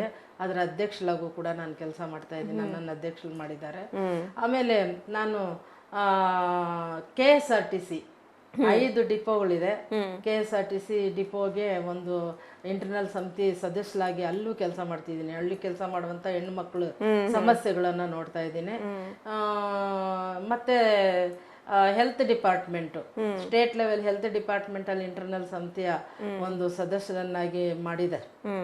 ಅಲ್ಲೂ ಕೂಡ ಹೆಣ್ಣು ಮಕ್ಕಳ ಸಮಸ್ಯೆಗಳು, ಎಲ್ಲಾ ಕಡೆ ಹೆಣ್ಣು ಮಕ್ಕಳ ಸಮಸ್ಯೆಗಳನ್ನ ನೋಡ್ತಾ ಇರುವಂತದ್ದು ಮಾಡ್ತಾ ಇದ್ದೀನಿ. ಈಗ ಸಾಂತ್ವನ ಕೇಂದ್ರಗಳಿಗೆ ಹೆಣ್ಮಕ್ಳು ಏನಂತಂದ್ರೆ ಅವ್ರಿಗೆ ಮನೆಯಲ್ಲಿ ಏನಾದ್ರು ಅತ್ತೆ ಮಾವಂದು ಕಿರುಕುಳ ಇರ್ಬೋದು, ಗಂಡನ ಕಿರುಕುಳ ಇರ್ಬೋದು, ಅಥವಾ ಬೇರೆ ಏನಾದ್ರು ತೊಂದ್ರೆ ಆ ಕುಟುಂಬದಲ್ಲಿ ಆಗಿರುವಂತ ಸಮಸ್ಯೆಗಳಿಗೋಸ್ಕರ ಬರ್ತಾರೆ. ಬಂದವರು ದೂರು ಕೊಡ್ತಾರೆ, ನನ್ಗಿಂತವ್ರಿಂದ ಈ ರೀತಿ ತೊಂದರೆ ಆಗ್ತಾ ಇದೆ ಅಂತೇಳಿ. ಆ ದೂರು ಕೊಟ್ಟಾಗ ನಮ್ಮ ಉದ್ದೇಶ ಏನಂದ್ರೆ, ಸರ್ಕಾರದ ಉದ್ದೇಶ ಸಾಂತ್ವನಗಳನ್ನ ಮಾಡಿ ನಮ್ಮನ್ನ ಅಲ್ಲಿ ಕೂರಿಸಿರುವಂತ ಉದ್ದೇಶನೇ ಯಾವುದೇ ಕುಟುಂಬ ಸಮಸ್ಯೆನ ಪೊಲೀಸ್ ಸ್ಟೇಷನ್ ಕರ್ಕೊಂಡು ಕಳಿಸ್ಬೇಡ, ಬೇಡ ಕೋರ್ಟ್ಗೆ ಕಳಿಸಬಾರ್ದು. ಅದನ್ನ 4 ಗೋಡೆ ಮಧ್ಯೆನೆ ಆಪ್ತ ಸಮಾಲೋಚನೆ ಮಾಡಿ ಅವ್ರಿಗೇನ್ ತೊಂದರೆ ಇದೆ ಅದನ್ನ ಯಾವ ರೀತಿ ಪರಿಹಾರ ಅಲ್ಲೇ ಮಾಡಬೇಕು, ಅವ್ರಿಗೆ ಯಾವ ರೀತಿ ಸಲಹೆಗಳನ್ನ ಕೊಟ್ಟು ಅವ್ರ ಕುಟುಂಬನ ನಿಲ್ಲಿಸ್ಬೇಕು ಅನ್ನೋ ನಿಟ್ಟಿನಲ್ಲಿ ನಮ್ಮನ್ನು ಕೂರಿಸಿರುವಾಗ ಅಂತ ಒಂದು ಪ್ರಕರಣ ಬಂದಾಗ ಎರಡೂ ಕಡೆ ವಿಚಾರ ಮಾಡ್ತೀವಿ. ಗಂಡಂದೇನ್ ತಪ್ಪಿದೆ, ಹೆಂಡತಿದೇನ್ ತಪ್ಪಿದೆ, ಅತ್ತ ಮಾವಂದೇನ್ ತೊಂದರೆ ಇದೆ, ಅಥವಾ ಉಳಿದಂತೆ ಇನ್ಯಾರೋ ಸದಸ್ಯರು ಮೈದನ ಇರ್ಬೋದು, ಎಲ್ಲರ ಮೇಲೂ ಬರುತ್ತೆ, ಇವ್ರದ್ದೆಲ್ಲ ಏನ್ ತೊಂದರೆ ಇದೆ ಅನ್ನೋದನ್ನ ಮೊದಲನೇದಾಗಿ ಅವ್ರನ್ನೆಲ್ಲರನ್ನೂ ಕರೆಸಿ ಕೂರಿಸಿ ಮಾಹಿತಿ ಪಡ್ಕೊಂತೀವಿ. ಪಡ್ಕೊಂಡಾದ ನಂತರ ಆ ಹೆಣ್ಮಗಳಿಗೆ ಏನಾದ್ರು ಕಿರುಕುಳ ಕೊಡುವಂತದ್ದು ಇದ್ದರೆ ಆಗ ಅದ್ರ ಬಗ್ಗೆ ಅವ್ರಿಗೆ ಅರಿವನ್ನು ಮೂಡಿಸುವಂತ ಕೆಲಸ ಮಾಡ್ತೀವಿ. ಈ ತರ ಮಾಡಬಾರ್ದು, ಮಕ್ಕಳಿದ್ದಾರೆ, ಒಂದ್ ಹೆಣ್ಮಗಳು ನಿಮ್ಮನ್ನ ನಂಬಿ ನಿಮ್ಮ ಸಂಸಾರಕ್ಕೆ ಬಂದಿದ್ದಾಳೆ, ತಂದೆ ತಾಯಿನ ಬಿಟ್ಟು ಎಲ್ಲರನ್ನು ಬಿಟ್ಟು ನಿಮ್ಮನ್ನ ನಂಬಿ ನಿಮ್ಮ ಮನೆಗೆ ಬಂದಾಗ ಆಕೆನ ಅಲ್ಲಿ ಯಾವ ರೀತಿ ಟ್ರೀಟ್ ಮಾಡಬೇಕು, ಯಾವ ರೀತಿ ನೋಡ್ಬೇಕು ಅನ್ನೋದೆಲ್ಲ ಕೂಡ ಅವ್ರಿಗೆ ಮನವರಿಕೆ ಮಾಡ್ತೀವಿ. ತಪ್ಪುಗಳನ್ನ ತಿದ್ದುಕೊಳ್ಳುವಂಥದ್ದನ್ನ ಮಾಡಿ ಆ ನಂತರ ಅಷ್ಟು ಹೇಳ್ಬಿಟ್ಟು ಕಳ್ಸಿಬಿಟ್ರೇನೆ ಅವ್ರು ಸರಿ ಹೋಗ್ತಾರೆ ಅಂತ ಹೇಳಕ್ಕಾಗಲ್ಲ. ಖಂಡಿತ ಇಲ್ಲ. ಒಂದ್ 3-4 ಸಿಟ್ಟಿಂಗ್ ಕರ್ಸ್ಕೊಳ್ತೀವಿ. ಕರ್ಸ್ಕೊಂಡಾದ್ಮೇಲೆ ಅವ್ರು ತಪ್ಪುಗಳ ಅವ್ರು ಒಪ್ಕೊಳ್ಳೇಬೇಕಲ್ಲಿ. ಇವ್ರು ತಪ್ಪಿದ್ರೆ ಇವ್ರು ಒಪ್ಕೋಬೇಕು, ಇವ್ರು ತಪ್ಪಿದ್ರೆ ಇವ್ರು ಒಪ್ಕೊಂಡ್ಮೇಲೆ ಎಲ್ಲರಿಗೂ ಕೂಡ ಒಂದು ಕಂಡೀಷನ್ಗಳನ್ನ ಹಾಕ್ತಿವಿ ಕಾನೂನುಬದ್ಧವಾಗಿ. ಹೆಂಡತಿ ತಪ್ಪಿದ್ರೆ ಆಕೆಗೇನು, ಆಕೆ ಹೆಂಗ್ ನಡ್ಕೋಬೇಕು, ಆಕೆಗೇನ್ ಕಂಡೀಷನ್, ಗಂಡನ್ಗೇನ್ ಕಂಡೀಷನ್, ಅತ್ತೆ ಮಾವನ್ಗೇನು, ಅಲ್ಲಿ ಯಾರ್ಯಾರ್ದೇನಿದೆ ಅವರೆಲ್ಲ ಅವ್ರ ಯಾವ ರೀತಿ ನಡ್ಕೊಳ್ಬೇಕು, ಕುಟುಂಬ ಸಂತೋಷವಾಗಿರ್ಬೇಕಾದ್ರೆ ಅನ್ನೋ ಒಂದು ಕಂಡೀಷನ್ಗಳು ಹಾಕಿ ಒಂದು ಬಾಂಡ್ ಅಂತ ಮಾಡಿ, ಬಾಂಡ್ ಅಂತಂದ್ರೆ ನಮ್ಮ ಡಿಪಾರ್ಟ್ಮೆಂಟ್ ಲೆಟರ್ ಡೆಲ್ ಮಾಡ್ತಾರೆ, ಸೈನ್ಗಳು ತಗೊಂಡು ಅವ್ರಿಗೆ ಬುದ್ಧಿವಾದ ಹೇಳಿ ಇದನ್ನ ಬರ್ಕೊಟ್ಟಿದೀವಿ ಅನ್ನೋ ಕಾರಣಕ್ಕೆ ಭಯ ಪಟ್ಟು ನೀವು ಯಾವ್ದು ಮಾಡ್ಕೊಳಂಗಲ್ಲ, ನಿಮ್ಮ ಕುಟುಂಬನ ಸಂತೋಷವಾಗಿ ನೆಮ್ಮದಿಯಾಗಿದ್ದು ಸಮಾಜದಲ್ಲಿ ನಿಮ್ಮ ಮಕ್ಕಳ ಭವಿಷ್ಯ, ನಿಮ್ಮ ಮನೆ ಮರ್ಯಾದೆ, ನಿಮ್ಮ ಕುಟುಂಬದ ಗೌರವ ಕಾಪಾಡ್ಕೊಳ್ಬೇಕು ಅಂದ್ರೆ ಯಾವ ರೀತಿ ಇರ್ಬೇಕು ಎಲ್ಲ ಮಾಡಿರ್ತೀವಿ ಮೇಡಮ್. ಅದಾದ ನಂತರ ಆ ಕುಟುಂಬನ 2 ವರ್ಷ ಫಾಲೋ ಅಪ್ ಮಾಡ್ತೀವಿ. ಗ್ರೇಟ್. 2 ವರ್ಷ ಅವ್ರ ಮನೆ ಭೇಟಿ ಮಾಡ್ತೀವಿ, ಅವ್ರನ್ನ ಕರ್ಸ್ಕೊಳ್ತೀವಿ, ಅವ್ರು ಹೇಗಿದ್ದಾರೆ ಅನ್ನೋದ್ ದಿನ ಇವ್ರು ಫೋನ್ ಮಾಡ್ತೀವಿ, ಅದೆಲ್ಲವೂ ಕೂಡ ಡಾಕ್ಯುಮೆಂಟ್ ಮಾಡ್ತೀವಿ. ಅವ್ರನ್ನ 2 ವರ್ಷ ಫಾಲೋ ಅಪ್ ಮಾಡೋಷ್ಟೊತ್ತಿಗೆ ಅವ್ರಿಗೆ ಸಾಕಾಗಿ ಆರಾಮಾಗಿರ್ತಾರೆ. Super madam. ಎಸ್, ನೋಡಿ ನಾನು ಯಾಕೆ ಈ ವಿಚಾರ ಮೇಡಮ್ ಬಾಯಿಂದನೇ ತಿಳಿಸ್ಬೇಕು ನಿಮ್ಗೆ ಅನ್ಕೊಂಡೆ ಅಂದ್ರೆ, ಅದು ಸಿಸ್ಟಮ್ ಹೇಗಿರುತ್ತೆ ಅಂತ ನೋಡಿ. ಇದೆಷ್ಟೋ ಒಂದ್ ರೀತಿ ಸಾಫ್ಟ್ ಕಾರ್ನರ್ ಅಲ್ಲಿ ಒಂದು ಪಾಸಿಟಿವ್ ವೇ ಅಲ್ಲಿ ಇರುವಂತಹ ಒಂದು ಸಿಸ್ಟಮ್ ಅನ್ನ ಮೇಡಮ್ ಫಾಲೋ ಮಾಡ್ತಾ ಇದ್ದಾರೆ. ಅಂಡ್ ಮೋರ್ ನಾವು ಜಾಸ್ತಿ ಮೇಡಮ್ ಬಾಯಿಂದನೇ ಇವತ್ತು ಎಲ್ಲ ಒಂದು ಒಪಿನಿಯನ್ ಪದಗಳನ್ನ ಎಕ್ಸ್ಪೀರಿಯನ್ಸ್ ನ ತಿಳ್ಕೊಳಕ್ಕೆ ಪ್ರಯತ್ನ ಪಡೋಣ. ಮೇಡಮ್, ನಂತರ ಈಗ ಏನಂತಂದ್ರೆ ತುಂಬಾ ಒಂದು ರೀತಿ ಪಾಸಿಟಿವ್ ನೆಗೆಟಿವ್ಸ್ ಎರಡೂ ಕೂಡಿರುವಂತ ಒಂದು ವಿಚಾರ ಇದು ಅಂತ ಹೇಳ್ಬೋದು. ಸಾಮಾಜಿಕ ತಾಣಗಳ ಪ್ರಭಾವ ಎಷ್ಟಿದೆ ಇವತ್ತು ಮಹಿಳೆಯರ ಮೇಲೆ? ಸಾಮಾಜಿಕ ಜಾಲತಾಣಗಳ ಸಾಮಾಜಿಕ ಜಾಲತಾಣಗಳು ಸಾಮಾಜಿಕ ಜಾಲತಾಣಗಳು ಬಹಳಷ್ಟು ಅನುಕೂಲನೇ ಇದೆ, ಅನುಕೂಲವಾಗಿ ಇಟ್ಕೊಂಡ್ರೆ. ಹೌದು, ಅನುಕೂಲನೇ ಇದೆ. ಯಾಕೆಂದ್ರೆ ಅದರಲ್ಲಿ ಸಿಗುವಂತ ಇನ್ಫಾರ್ಮೇಶನ್ಸ್ ಒಳ್ಳೆ ಇದೆ. ಮತ್ತೆ ಎಲ್ಲೋ ದೂರದಲ್ಲಿರುವಂತವ್ರನ್ನ ಸಂಪರ್ಕ ಮಾಡೋ ಕ್ಷಣಗಳಲ್ಲಿ, ನಿಮಿಷಗಳಲ್ಲಿ ಸಂಪರ್ಕ ಮಾಡುವಂತ ಒಳ್ಳೆ ಅನುಕೂಲಗಳಿದೆ. ಆಮೇಲೆ ಉದ್ಯೋಗ ಬೇಕು ಅಂತಂದ್ರೆ ಉದ್ಯೋಗಗಳನ್ನ ಅದರಲ್ಲಿ ಇನ್ಫಾರ್ಮೇಶನ್ಗಳು ತಿಳ್ಕೊಳ್ಳುವಂತ ಒಳ್ಳೆ ವಿಚಾರ ಇದೆ. ವಿದ್ಯಾವಂತ ಓದೋಂತ ಮಕ್ಕಳಿಗಂತೂ ಅದರಲ್ಲಿ ಬಹಳಷ್ಟು ಎಜುಕೇಶನ್ ಇನ್ಫಾರ್ಮೇಶನ್ಸ್ ಎಲ್ಲ ತಗೊಳ್ಳುವಂತದ್ದು ಇದೆ. ಇವೆಲ್ಲವೂ ಕೂಡ ಒಳ್ಳೇದಿದೆ, ಕೆಟ್ಟದ್ದು ಇದೆ. ಆದ್ರೆ ಕೆಟ್ಟದ್ದನ್ನ ಬಿಟ್ಟು ನೀವು ಒಳ್ಳೇದನ್ನ ಉಪಯೋಗಿಸ್ಕೊಂಡ್ರೆ ಪ್ರತಿಯೊಬ್ಬರಿಗೂ ಒಳ್ಳೇದಾಗುತ್ತೆ. ಅದ್ರಲ್ಲಿ ಒಂದ್ ಸ್ವಲ್ಪ ನೆಗೆಟಿವ್ ಇದೆ, ಪಾಸಿಟಿವ್ ಬರ್ತಾ ಇದೆ ನಮ್ಮಲ್ಲಿ. ನೀವು ಕೇಳಿದ್ರೆ ಎಕ್ಸಾಂಪಲ್ಸ್ ಹೇಳ್ಬೋದು. ಇಲ್ಲ, ಜಸ್ಟ್ ಜನರಲ್ ಆಗಿ ಒಂದು ಹೇಳಿ, ಯಾಕಂದ್ರೆ ಗೊತ್ತಿದೆ, ಎಷ್ಟೋ ಜನಕ್ಕೆ ಗೊತ್ತು, ಬಟ್ ಆದ್ರೂ ಇನ್ನ ಎಲ್ಲೋ ಒಂದ್ ಕಡೆ ಅದ್ರ ಬಗ್ಗೆ ಎಜುಕೇಶನ್ ಕಮ್ಮಿ ಇದೆ ಅನ್ನೋದು ಅವ್ರಿಗೆ ಅರಿವಾಗ್ತಿಲ್ಲ. ನಾವು ಅದನ್ನ ಮಾಡ್ತಾ ಇದೀವಿ. ಈಗ ನಮ್ಮಲ್ಲಿ ಜನಸಂಪರ್ಕದಲ್ಲಿ ಯಾವಾಗ್ಲೂ ಇರ್ತೀವಿ. ಆಮೇಲೆ ಕಾಲೇಜುಗಳಿಗೆ ಹೋಗ್ತೀವಿ, ಸ್ಕೂಲ್ಗಳಿಗೆ ಹೋಗ್ತೀವಿ, ಆಮೇಲೆ ಪಂಚಾಯತಿಯಲ್ಲಿ ಕಾರ್ಯಕ್ರಮಗಳಿಗೆ ಹೋಗ್ತೀವಿ.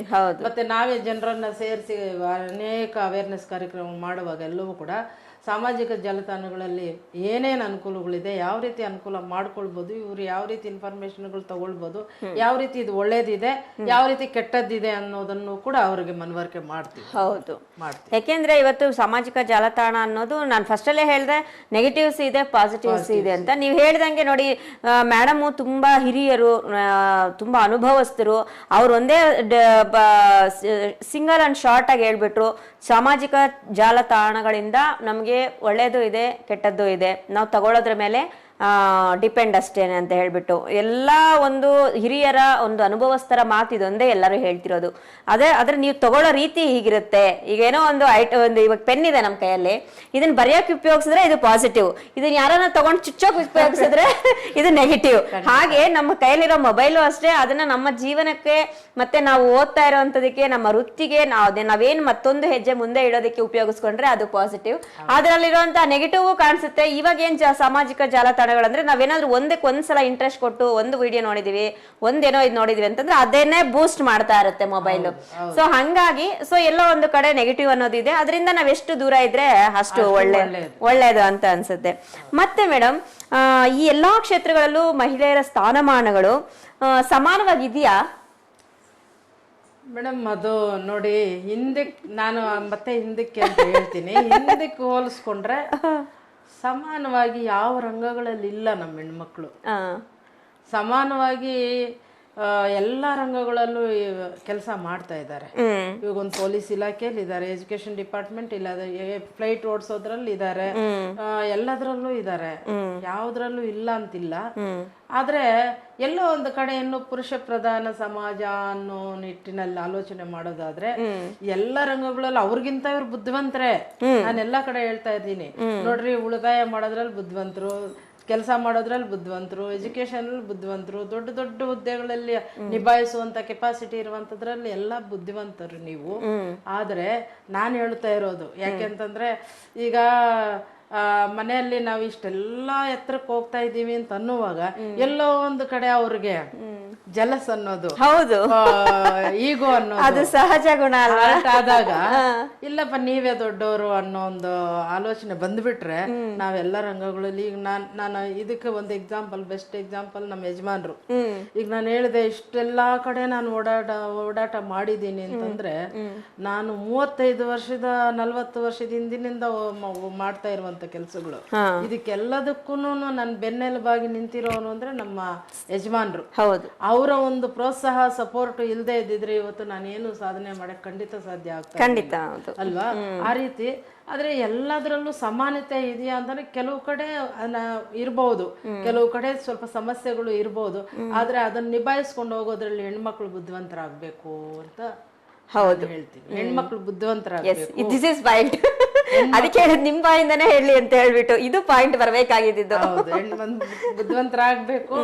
ಎಲ್ಲದರಲ್ಲೂ ಕೂಡ ಇವರು ಬುದ್ಧಿವಂತರಾದ್ರೂ ಕೂಡ ನಾವು ಕುಟುಂಬ ಸಾಮರಸ್ಯವಾಗಿರ್ಬೇಕಾಗಿದ್ರೆ, ಸಮಾಜದಲ್ಲಿ ಗಂಡಸರ ಮಧ್ಯೆ ನಾವು ಕೆಲಸ ಮಾಡ್ಬೇಕಾಗಿದ್ದರೆ ಒಂದ್ ಸ್ವಲ್ಪ ಬುದ್ಧಿವಂತಿಕೆಯಿಂದ ಆಲೋಚನೆ ಮಾಡಿದಾಗ, ಎಚ್ಚರಿಕೆಯಿಂದ ಇದ್ದಾಗ ಎಲ್ಲ ರಂಗಗಳಲ್ಲೂ ಸಮಾನತೆ ಸಾಧ್ಯ. ಎಸ್, ನೋಡಿ, ನಾನು ಈ ನಿಟ್ಟಿನಲ್ಲಿ ಆಕ್ಚುಲಿ ನಾನು ಸರ್ ನೋಡಿಲ್ಲ, ನಿಮ್ ಹಸ್ಬೆಂಡ್ ಅವ್ರನ್ನ, ಐ ಮೀನ್ ವೆಂಕಟರಾಮಪ್ಪ ಸರ್ನ ನಾನು ಡೈರೆಕ್ಟ್ ಆಗಿ ನೋಡಿಲ್ಲ. ಬಟ್ ನಿನ್ನೆ ಅವ್ರ ಫೋನಲ್ಲಿ ಮಾತಾಡಿದಾಗೆ ನನಗೆ ಅರ್ಥ ಆಯ್ತು ಅಲ್ಲೇನೆ, ಮೇಡಮ್ ಅವರ ಸಕ್ಸಸ್ ಹಿಂದೆ ಸರ್ ತುಂಬಾ ಇದ್ದಾರೆ, ಬ್ಯಾಕ್ ಬೋನ್ ಆಗಿ ಅಂತ ಹೇಳ್ಬಿಟ್ಟು ಅಷ್ಟು ತುಂಬಾ ಚೆನ್ನಾಗಿ ಮಾತಾಡಿದ್ರು ಮೇಡಮ್. ನನ್ನ ಕಡೆಯಿಂದ ಮತ್ತೆ ನಮ್ಮ ಚಾನಲ್ ಕಡೆಯಿಂದ ಸರ್ಗೂ ಸಹ ಧನ್ಯವಾದ ಹೇಳಕ್ ಇಷ್ಟಪಡ್ತೀನಿ ನಾನು. ಅಂಡ್ ನಿಮ್ಗೆ ಯಾರೆಲ್ಲ ನಿಮ್ ಹಿಂದೆ ನಿಂತು ಸಪೋರ್ಟ್ ಮಾಡ್ತಾ ಇದ್ದಾರೋ, ನೀವು ಇಷ್ಟೆಲ್ಲ ಅಚೀವ್ ಮಾಡೋದಕ್ಕೆ ಕಾರಣ ಆಗಿದೆ, ಎಲ್ಲರಿಗೂ ಸಹ ನಾನು ಹಾರ್ಟ್ಫುಲಿ ಧನ್ಯವಾದ ಹೇಳ್ತೀನಿ ಮೇಡಮ್. ಯಾಕೆಂದ್ರೆ ನಿಮ್ಮಂತವ್ರು ಮುಂದೆ ಬರಬೇಕು. ನಿಮ್ಮಂತವ್ರು ಮುಂದೆ ಬಂದಾಗ ಸಾಕಷ್ಟು ಜನ ಮಹಿಳೆಯರು ಇನ್ನೊಂದು ಹೆಜ್ಜೆ ಮುಂದೆ ಹೋಗೋದಕ್ಕೆ ಧೈರ್ಯ ಆಗುತ್ತೆ. ಈಗ ಈ ಒಂದು ನಿಟ್ಟಿನಲ್ಲಿ ನಾವು ಹೋದಾಗ ಮೇಡಮ್, ನೀವು ಇಷ್ಟೊಂದು ಅಂದ್ರೆ ನೀವು ಡಾಕ್ಟರ್ ಓದಿರೋಂಥವ್ರು, ನಿಮ್ಗೆ ಇದರ ಅವಶ್ಯಕತೆನೇ ಇಲ್ಲ. ಬಟ್ ನೀವು ಡಾಕ್ಟರ್ ಓದಿ ಆ ವೃತ್ತಿಯನ್ನು ಬಿಟ್ಟು ಈ ಒಂದು ಸಮಾಜದ ಕಡೆಗೆ ನಿಮ್ಮ ಗಮನ ಬರಲು ನಿಮ್ಗೆ ಏನಾದ್ರೂ ಇನ್ಸ್ಪಿರೇಷನ್ ಇದೆಯಾ, ಇಲ್ಲ ಯಾಕೆ ನಿಮ್ ಗಮನ ಈ ಕಡೆ ಬಂತು ಅಂತ? ಈ ಪಾಯಿಂಟ್ ಸ್ವಲ್ಪ ಕಷ್ಟವಾದಂತ, ನೋವಿನಿಂದ ಕೂಡಿದಂತ ಪಾಯಿಂಟ್ ಕ್ವಶನ್ ಆಗಿದೆ. ನಾನು ಅಂದ್ಕೊಂಡೆ ಬರ್ಬೇಕಾದ್ರೆ ಯೋಚನೆ ಮಾಡ್ಕೊಂಡು ಬಂದೆ, ಎಲ್ಲ ಮಾತಾಡೋಣ ಇದನ್ನು ಬಿಟ್ಟು ಅಂತ. ಇಲ್ಲ, ಹೇಳ್ಬೇಕು ಮೇಡಮ್ ಅಂತ. ಆದ್ರೆ ಪಾಯಿಂಟ್ ಕ್ವಶನ್ ಕರೆಕ್ಟ್ ಆಗಿದೆ, ಹೇಳಲೇಬೇಕು. ಯಾರಾದ್ರೂ ಕೂಡ ಹೌದು ಇವ್ರಿಗೆಲ್ಲ ಅನುಕೂಲಗಳು ಇದೆ, ಎಲ್ಲ ಇದೆ, ಎಲ್ಲ ಇವ್ರಿಗೆ ಯಾಕೆ ಬೇಕಾಗಿತ್ತು, ಇನ್ನೂ ಹೆಚ್ಚಿನ ದುಡ್ಡಿನ ಆಸೆಗೆ ಏನಾದ್ರು ಬಂದ್ರ ಅನ್ನೋಂತ ಆಲೋಚನೆ ಕೂಡ ಇಲ್ಲ ಇಲ್ಲ ನಾನು ಆ ಯೋಚನೆಯಿಂದ ಕಾಣಿಲ್ಲ. ಯಾಕಂದ್ರೆ ನಿಮ್ ಬಗ್ಗೆ ಗೊತ್ತು ನನಗೆ, ನಿಮ್ಮ ಫ್ಯಾಮಿಲಿ ಬಗ್ಗೆ ಗೊತ್ತು, ಈವನ್ ಫಿಲಿಂ ಇಂಡಸ್ಟ್ರಿಯಲ್ಲಿ ಇದಾರೆ ನಿಮ್ಮ ಅಳಿಯಂದ್ರು. ಸೊ ನಿಮಗೆ ಇದರ ಅವಶ್ಯಕತೆ ಇಲ್ಲ. ಈಗ ಎಲ್ಲರೂ ಏನ್ ಯೋಚನೆ ಮಾಡ್ತಾರೆ ಅಂದ್ರೆ ಮೇಡಮ್, ಹೌದು ಮಕ್ಕಳು ಸೆಟ್ಲ್ ಆಗಿದಾರ, ನಮ್ ಮಕ್ಕಳ ಜವಾಬ್ದಾರಿ ಎಲ್ಲ ಮುಗಿತಾ ಬಿಡಪ್ಪ, ಎಲ್ಲ ಒಂದ್ ಕಡೆ ನಾವು ಆರಾಮಾಗಿ ಪುಣ್ಯಕ್ಷೇತ್ರಗಳನ್ನ ಸುತ್ಕೊಂಡು ಯಾವ್ದೋ ಒಂದು ಆಶ್ರಮಗಳನ್ನ ವಿಸಿಟ್ ಮಾಡ್ಕೊಂಡು ಆರಾಮಾಗಿ ಯೋಗ ಮಾಡ್ಕೊಂಡು ಅದು ಇದು ಮಾಡ್ಕೊಂಡು ನೆಮ್ಮದಿಯಾಗಿ ಇದ್ ಬಿಡೋಣ ಅನ್ಕೊಂತಾರೆ. ಬಟ್ ನೀವ್ ಆ ಆಲೋಚನೆ ಮಾಡಿಲ್ಲ. ನಾನು ಈ ಒಂದು ನಿಟ್ಟಿನಲ್ಲಿ ಹೇಳ್ತಾ ಇದ್ದೀನಿ, ಯಾಕಂದ್ರೆ ಸಾಕಷ್ಟು ಮಹಿಳೆಯರು ಇವತ್ತು ಅದಕ್ಕೆ ಒಂದು ಸೆಟ್ ಆಗ್ಬಿಟ್ಟಿದ್ದಾರೆ. ನಾವೊಂದು ಕಾಂಪೌಂಡ್ ನಿರ್ಮಾಣ ಮಾಡ್ಕೊಂಡ್ಬಿಟ್ಟಿದ್ದಾರೆ. ನಾನು ನನ್ನ ಕುಟುಂಬ ನನ್ನ ಮಕ್ಕಳು, ನಾನು ನನ್ನ ಕುಟುಂಬ ನನ್ನ ಮಕ್ಕಳು, ಇಷ್ಟೇ, ಬೇರೆ ಏನು ಬೇಕಾಗಿಲ್ಲ ಅವ್ರಿಗೆ. ಪಕ್ಕದಲ್ಲ ಬೆಂಕಿ ಹತ್ಕೊಂಡು ಉರಿತಾ ಇದ್ರು, ನಮ್ಮನೆ ಎಲ್ಲ ಉರಿತಾ ಇರೋದಲ್ಲ, ಪಕ್ಕದ ಮನೆ ಬಿಡಿ ಅಂತ ಸುಮ್ನೆ ಆಗ್ತಾರೆ. ಆ ಒಂದು ನಿಟ್ಟಿನಲ್ಲಿ ನಿಮ್ಮ ಒಪಿನಿಯನ್ ಹೇಳ್ಬೇಕು ಅಂತ. ಒಳ್ಳೆ ಪ್ರಶ್ನೆ ಕೇಳಿದ್ರಿ ಮೇಡಮ್, ನಾನು ಹೇಳಲೇಬೇಕು. ಈಗ ನನ್ನ ಕುಟುಂಬ, ನನ್ನ ತಂದೆ ತಾಯಿ ವ್ಯವಸಾಯಸ್ಥರೇ. ನನ್ನ ಅಣ್ಣಂದ್ರು ಇಬ್ರು, ಒಬ್ರು ರೆವಿನ್ಯೂ ಇನ್ಸ್ಪೆಕ್ಟರ್, ಒಬ್ರು ಡಾಕ್ಟ್ರು ವಿಕ್ಟೋರಿಯಾ ಹಾಸ್ಪಿಟ್ಲು. ಅವ್ರ ಮಕ್ಕಳು 3 ಜನ, ಒಬ್ಬ ಅವರು ಇಬ್ರು 3 ಜನ ಡಾಕ್ಟರ್ಗಳೇ. ಈಗ ಫಿಲಂ ಡೈರೆಕ್ಟರ್ ಆಗಿರೋರು ಅಣ್ಣನ ಮಗನೇ, ಅವರು ಡಾಕ್ಟ್ರೆ, ನನ್ನ ಮಗಳು ಡಾಕ್ಟ್ರೆ. ಫ್ಯಾಮಿಲಿ ವೆಲ್ ಎಜುಕೇಶನ್ ಇರುವಂತದ್ದು, ಸೆಟಲ್ಡ್ ಫ್ಯಾಮಿಲಿ. ಮೇಡಮ್, ನನಗೆ ಈ ಡಾಕ್ಟ್ರು ಮಾಡ್ತಾ ಇದ್ದೆ, ನಾನು ಕೂಡ ಆರಾಮಾಗಿ ಏನೋ ಒಂದು ಮಾಡ್ಕೊಂಡು ಹೋಗ್ತಾ ಇದ್ದೆ. ನನಗೆ ಇದೆಲ್ಲ ಬರಬೇಕು ಅನ್ನೋಂಥ ಉದ್ದೇಶನೂ ಇಲ್ಲ, ನಾನು ಇದರಲ್ಲಿ ಬರ್ತೀನಿ ಅನ್ನೋದು ನನಗೆ ಗೊತ್ತೂ ಇಲ್ಲ. ಆದರೆ ನನಗೆ ಮಕ್ಕಳು ಆ್ಯಕ್ಚುಲಿ 3 ಜನ ಮೇಡಮ್. ಈಗಿರುವಂಥ ಒಂದು ಮಗಳು ಡಾಕ್ಟ್ರ್ ಆಗಿ ಇದ್ದಾಳೆ, ಇರುವಂಥದ್ದು ಒಂದೇ ಮಗಳು. ಒಂದು ಮಗಳು 28 ವರ್ಷ, ಮಗ 22 ವರ್ಷ. ಆ ದೊಡ್ಡ ಮಗಳು ಅವಳು ಕೂಡ ಡಾಕ್ಟ್ರೆ, ಮಗ MCA ಓದ್ತಾ ಇದ್ದ.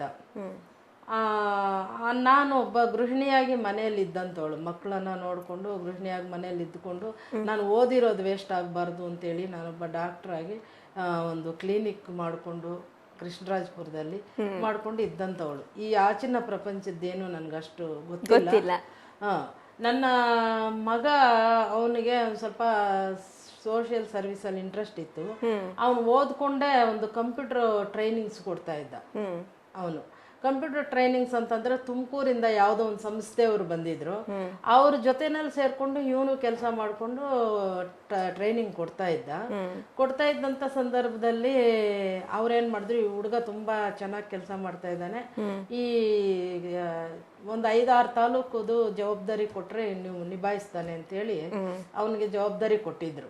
ಅವನೊಂದು ನನ್ನ ಥರನೇ ಟೀಮ್ ಮಾಡ್ಕೊಂಡು, ಇವಾಗ ಹಂಗ್ ಟೀಮ್ ಮಾಡ್ಕೊಂಡು 3000 ಜನಕ್ಕೆ ಕಂಪ್ಯೂಟರ್ ತರಬೇತಿ ಯಶಸ್ವಿ ಮಾಡಿದ್ದ. ಸೂಪರ್ ಮಾಡಿದ್ದ. ಅದರದ್ದು ಫಂಕ್ಷನ್ ಮಾಡಬೇಕಾಗಿತ್ತು, ನಗರಸಭೆಯಲ್ಲಿ ಒಂದು ದೊಡ್ಡ ಫಂಕ್ಷನ್ ಏರ್ಪಾಟ್ ಮಾಡಿದ್ರು.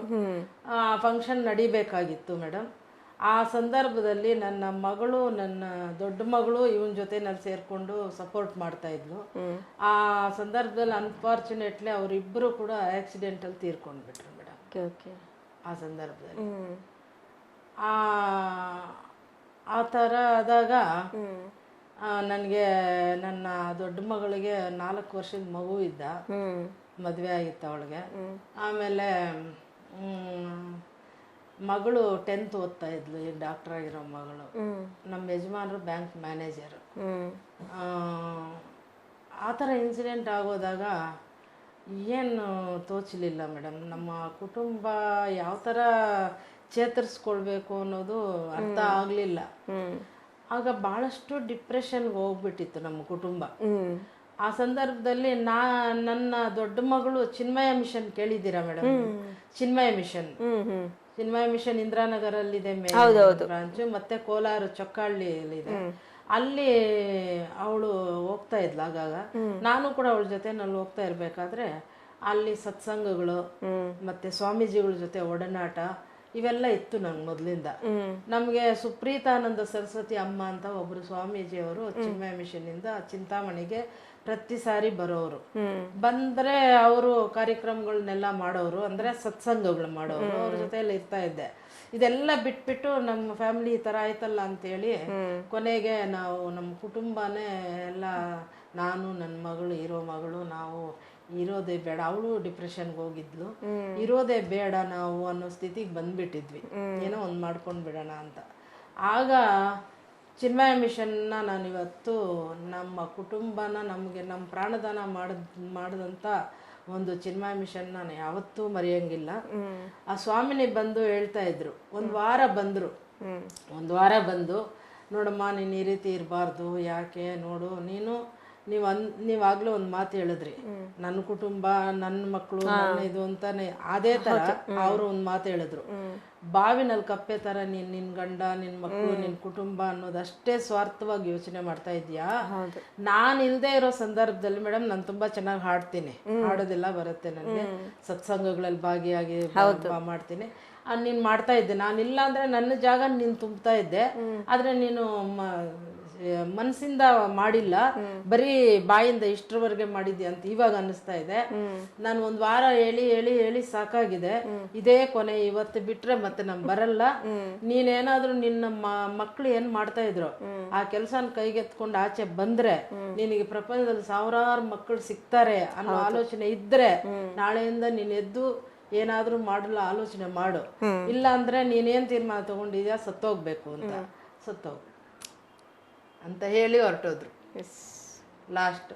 ಆ ಥರ ಹೇಳಿ ಹೋದ್ಮೇಲೆ ನಾನು ಯೋಚನೆ ಮಾಡಿದೆ. ನಮ್ಮ ಯಜಮಾನ್ರು ಹೇಳಿದ್ರು, ನೋಡು ಎಲ್ಲಾದ್ರೂ ಯಾವತ್ತಾದ್ರೂ ಒಂದ್ ದಿವಸ ನಾವು ಸಾಯೋದು, ಅದು ನಮ್ಗೆ ಗೊತ್ತಿದೆ, ಹುಟ್ಟಿದ್ಮೇಲೆ ಸಾವು ತಪ್ಪಿಲ್ಲ. ಆದ್ರೆ ಈ ರೀತಿ ಅವರು ಹಿಂಗಾಯ್ತು ಅಂತೇಳಿ ಇವ್ರ ಕುಟುಂಬನೂ ಹೋಯ್ತು ಅಂತ ಹೇಳಿದ್ರೆ ನಮಗೆ ಬೇಕಾದವ್ರು ಯಾರೋ ಸ್ವಲ್ಪ ಜನ ಅಳ್ತಾರೆ, ಮರ್ತೋಗ್ತಾರೆ. ಆ ಥರ ಬೇಡ, ಅಮ್ಮ ಅವ್ರು ಹೇಳಿದ್ದನ್ನ ಆಲೋಚನೆ ಮಾಡಿ ನೀನ್ ಮುಂದೆ ಬರಬೇಕು ಅಂತ ಹೇಳಿದಾಗ ಅವರ ಒಂದು ಮಾತಿನ ಒಂದು ಧೈರ್ಯ, ಅವರು ಹೇಳಿದಂಥ ಧೈರ್ಯ, ಅವರ ಮಾತಿನ ಸ್ಫೂರ್ತಿ ಮಾತುಗಳು ನನ್ನನ್ನು ಆಚೆ ತರಂಗ್ ಮಾಡ್ತು. ನಾನೊಬ್ಬ ಡಾಕ್ಟರ್ ವೃತ್ತಿ ನನಗೆ ಬೇಡ, ನಾನು ಏನಾದರೂ ನನ್ನ ಮಗ ಏನು ಮಾಡಿದ್ನ ಆ ರೀತಿನಲ್ಲಿ ಏನಾದರೂ ಒಂದು ಮಾಡ್ಕೊಂಡು ಬರಬೇಕು. ಡಾಕ್ಟರ್ ವೃತ್ತಿ ಮಾಡಿ ದುಡ್ಡು ಸಂಪಾದನೆ ಮಾಡಿ ಆಗ್ಬೇಕಾಗಿದ್ದೇನೂ ಇಲ್ಲ. ಈ ಪ್ರಪಂಚದಲ್ಲಿ ನನ್ನನ್ನೇ ಒಂದು ಮಾರಲ್ಲಾಗಿ ಇಟ್ಕೊಂಡು ನನ್ನಂತ ನೊಂದ ಹೆಣ್ಮಕ್ಳು ಎಷ್ಟೋ ಜನ, ಸಾವಿರಾರು ಜನ ಇರ್ತಾರೆ, ಅವ್ರನ್ನೆಲ್ಲರನ್ನೂ ಗಟ್ಟಿಗೊಳಿಸಿ ಏನಾದರೂ ಒಂದು ಮಾಡಬೇಕು ಅಂತ ಬಂದಂಥದ್ದೇ ಈ ಫೀಲ್ಡಿಗೆ ಬರಲು ಕಾರಣ. ನೋಡಿ ಮೇಡಮ್ ಅವರು, ನಾನು ಈ ಪ್ರಶ್ನೆ ಕೇಳಿ ಒಂದ್ ಕಡೆ ತಪ್ಪು ಮಾಡಿದ್ನೇನೋ ಅನಿಸ್ತಾ ಇದೆ. ಬಟ್ ಎಲ್ಲೋ ಒಂದು ಕಡೆ ನೋಡಿ, ಒಬ್ಬ ಮನುಷ್ಯ, ಅದರಲ್ಲೂ ಒಂದು ಮಹಿಳೆ ಯಾವ ಒಂದು ಸ್ಥಿತಿಯಿಂದ ಇವತ್ತು ಯಾವ ಒಂದು ಸ್ಥಿತಿಯಲ್ಲಿದ್ದಾರೆ, ಎಷ್ಟು ಜನಕ್ಕೆ ಆಸರೆಯಾಗಿದ್ದಾರೆ ಅಂತ ಹೇಳಿದ್ರೆ, ಮೇಡಮ್ ಅವರು ಟೋಟಲಿ ಹೇಳ್ಬೇಕಂದ್ರೆ ಶಿ ಇಸ್ ಮಲ್ಟಿ ಟ್ಯಾಲೆಂಟೆಡ್. ಅವ್ರ ಬ್ರೈನ್ ತುಂಬಾ ಮಹಿಳೆಯ ಒಂದು ಅಭಿವೃದ್ಧಿ ಪಡಿಸೋದೇ ಅವರ ದೇಹ ಮತ್ತೆ ಅವರ ತಲೆ ತುಂಬಾ ತುಂಬ್ಕೊಂಡ್ಬಿಟ್ಟಿದೆ. ನೋಡಿ, ಒಂದು ಕುಟುಂಬದಲ್ಲಿ ಒಬ್ಬ ಸದಸ್ಯರನ್ನ ನಾವು ಕಳ್ಕೊಂಡಾಗ ಎಷ್ಟು ನೋವಲ್ಲಿರ್ತೀವಿ ಅನ್ನೋದು ಎಲ್ಲರಿಗೂ ಗೊತ್ತು. ನಾನು ಅದ್ರ ಬಗ್ಗೆ ಪದೇ ಪದೇ ಹೇಳಕ್ಕೆ ಇಷ್ಟ ಇಲ್ಲ, ಯಾಕಂದ್ರೆ ಮೇಡಮ್ ಅವ್ರನ್ನ ನಾನು ಹರ್ಟ್ ಮಾಡ್ದಂಗಾಗತ್ತೆ. ಮೇಡಮ್ ಅವ್ರ ಅಂತ ಒಂದು ಪರಿಸ್ಥಿತಿಯಲ್ಲೂ ಕೂಡ ಅವ್ರನ್ನ ಬಡಿದೆಬ್ಬಿಸಿದ್ದು ಒಂದು ಅವ್ರ ಗುರುಗಳು ಬಡಿದೆಬ್ಬಿಸಿದ್ರಲ್ಲ, ಪ್ರತಿಯೊಬ್ಬರ ಜೀವನದಲ್ಲೂ ಒಬ್ರು ಗುರುಗಳಿರ್ಬೇಕು ಅಂತಾರೆ ಮೇಡಮ್, ಅಲ್ವಾ? ಆ ಗುರುಗಳು ಬಡಿದೆಬ್ಬಿಸಿದ ರೀತಿ ನೋಡಿ ಹೇಗಿತ್ತು ಅಂತ ಹೇಳ್ಬಿಟ್ಟು, ಮೇಡಮ್ ಅವ್ರು ತಗೊಂಡಿದ್ದ ಒಂದು ಸ್ಟ್ರಾಂಗ್ ಡಿಸಿಷನ್ ಇವತ್ತೆಷ್ಟೋ ಜನರ ಮಹಿಳೆಯರ ಒಂದು ಜೀವನವನ್ನ ಬದಲಾವಣೆ ಆಗಿದೆ. ಅವ್ರ ಮಕ್ಕಳನ್ನ ಇವತ್ತೆಲ್ಲಾ ಮಕ್ಕಳಲ್ಲೂ ಕಾಣ್ತಾ ಇದ್ದಾರೆ. ಒಂದು ಅದೇನ್ ಹೇಳ್ತಾರೆ, ಒಂದು ಬೀಜ ನೆಟ್ಟಾಗ ಅದು ಮರವಾಗಿ ಬೆಳೆದು ಎಷ್ಟು ಬೀಜಗಳನ್ನ ಕೊಟ್ಟು ಮತ್ತೆ ವನವನ್ನಾಗಿ ಮಾಡುತ್ತೆ ಅನ್ನೋದು ನೀವೇ ದೊಡ್ಡ ನಿದರ್ಶನ ಮೇಡಮ್. ಇಂಥ ವ್ಯಕ್ತಿ ಜೊತೆ ನಾನು ಇವತ್ತು ಕುತ್ಕೊಂಡು ಮಾತಾಡ್ತಾ ಇದ್ದೀನಿ ಅಂದ್ರೆ ನನಗೂ ಸಹ ತುಂಬಾ ಖುಷಿ ಆಗ್ತಿದೆ. ಇಂಥ ವ್ಯಕ್ತಿನ ನಾನು ಇವತ್ತು ಇಂಟರ್ವ್ಯೂ ಮಾಡ್ತಾ ಇದ್ದೀನಿ, ಇಂಥ ವ್ಯಕ್ತಿ ಒಂದು ಅನುಭವಗಳನ್ನ ನಾನು ತಗೊಂತಾ ಇದ್ದೀನಿ ಅಂತ ಹೇಳ್ಬಿಟ್ಟು. ನೋಡಿ, ಇಂತಹ ಮಹಿಳೆಯರು ತುಂಬಾನೇ ನಾವು ಒಂದು ರೀತಿ ಸ್ಫೂರ್ತಿದಾಯಕ ಅಂತ ಹೇಳ್ಬೋದು. ಇವತ್ತು ನಮ್ಮ CTVಗೆ ಒಂದು ಕರೆಗೆ ಹೂಗೊಟ್ಟು ಮೇಡಮ್ ಬೆಂಗಳೂರಿಂದ ಬಂದಿದ್ದಾರೆ. ಆಕ್ಚುಲಿ ನಾನು ರಿಯಲಿ ಹೇಳ್ಬೇಕಂದ್ರೆ ನಿನ್ನೆನೇ ನಾನು ಮೇಡಮನ್ನು ಕಾಂಟ್ಯಾಕ್ಟ್ ಮಾಡಿದ್ದು. ಒನ್ ಡೇ ಅಲ್ಲಿ ಇಂತಹ ಒಬ್ಬ ಮಹಿಳೆ ನಮ್ಮ ಒಂದು ಸ್ಟುಡಿಯೋಗೆ ಬಂದು ಕೂತು ಇವತ್ತು ನಮ್ಮ ಜೊತೆ ಇಷ್ಟೊಂದು ವಿಚಾರಗಳು ಶೇರ್ ಮಾಡ್ಕೊತಾ ಇದ್ದಾರೆ ಅಂದ್ರೆ ಮೇಡಮ್ ನನಗಿನ್ನೇನು ಪದಗಳಿಲ್ಲ ಮೇಡಮ್, ಧನ್ಯವಾದ ಹೇಳಕ್ ಇಷ್ಟಪಡ್ತೀನಿ ಅಷ್ಟೇ. ನೀವು ಖಂಡಿತ ನಮ್ಮ ಸ್ಟುಡಿಯೋಗೆ ಆವಾಗ ಬರ್ತಾ ಇರಿ. ನಿಮ್ಮ ಒಂದು ಮಾತಿನ ಮೂಲಕ ಎಷ್ಟೋ ಜನರ ಮಹಿಳೆಯರ ಒಂದು ಜೀವನದಲ್ಲಿ ಬದಲಾವಣೆ ಆಗ್ಬೇಕು ಮೇಡಮ್.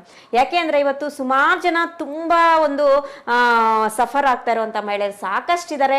ಎಲ್ಲೋ ಒಂದು ಕಡೆ ನಿಮ್ಮನ್ನು ಭೇಟಿ ಆದಾಗ ಅವರ ಜೀವನದಲ್ಲಿ ಒಂದಷ್ಟು ಬದಲಾವಣೆ ಆಗ್ಬೋದು, ಅವರಿಂದ ಇನ್ನೊಂದಷ್ಟು ಜನ ಬದಲಾವಣೆ ಆಗ್ಬೋದು ಮೇಡಮ್. ನಿಮ್ಮ ಒಂದು ಪ್ರತಿಯೊಂದು ಹಂತದ ಒಂದು ಕ್ರಮಗಳು, ನಿಮ್ಮ ಒಂದು ಸಹನೆ, ನಿಮ್ಮ ಒಂದು ಕಾರ್ಯಗಳು, ನಿಮ್ಮ ಪ್ರಯತ್ನಗಳು ಹೇಳ್ತಾ ಹೋದ್ರೆ ಇವತ್ತೆಲ್ಲ ಹೇಳ್ಬೋದು ಮೇಡಮ್.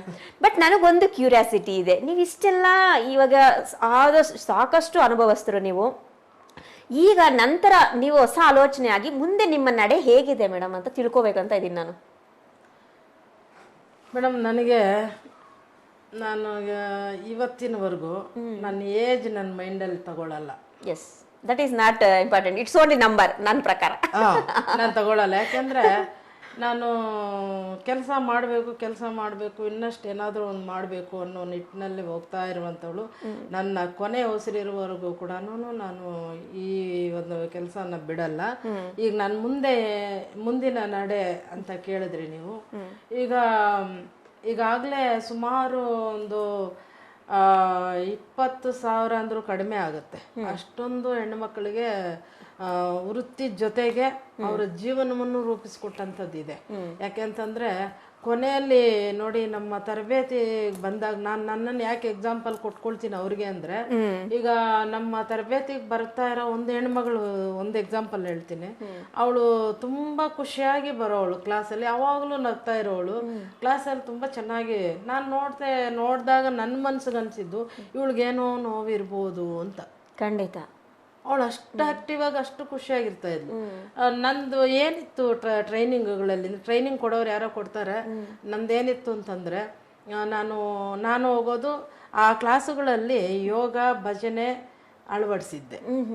ಯಾಕೆಂದ್ರೆ ಬರೀ ತರಬೇತಿ ಇರ್ಬೇಕು ಅಂತ ಭಜನ್ಸ್ ನಾನು ಹಾಡೋದು, ಯೋಗ ಟೀಚರ್ನ ಮಾಡ್ಕೊಂಡು ನಾನು ಹೋಗೋದೇ ಕೌನ್ಸಿಲಿಂಗು, ಭಜನೆ, ಯೋಗ, ಈ 3 ಇರೋ ದಿವಸ ನಾನು ಹೋಗ್ತಾ ಇದ್ದೆ ಆ ಕ್ಲಾಸ್ಗೆ.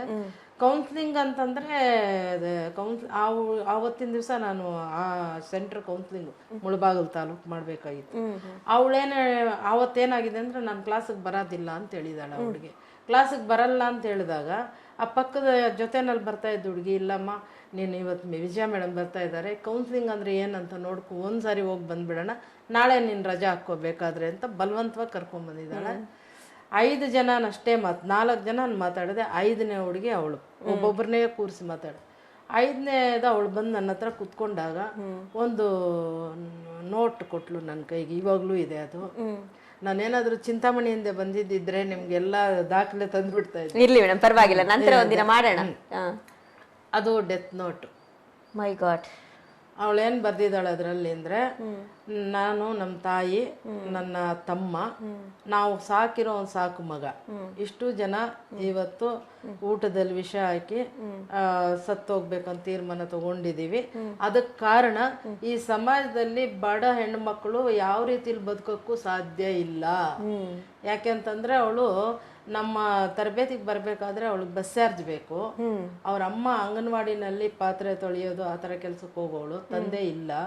ಇವಳು ಕೂಲಿಗೆ ಹೋಗೋದು, ಭಾನುವಾರ ರಜಾ ದಿನ ಕೂಲಿಗೆ ಹೋಗೋದಂತ ಸಂದರ್ಭದಲ್ಲಿ ಆ ಕೂಲಿ ಕರ್ಕೊಂಡಂತ ಯಜಮಾನ ಅವಳ ಮೇಲೆ ಮಾಡಿದಂತ ಅತ್ಯಾಚಾರ ಪ್ರಯತ್ನ ಅವಳ ಮನಸ್ಸನ್ನ ನೋವು ಮಾಡಿರೋದು.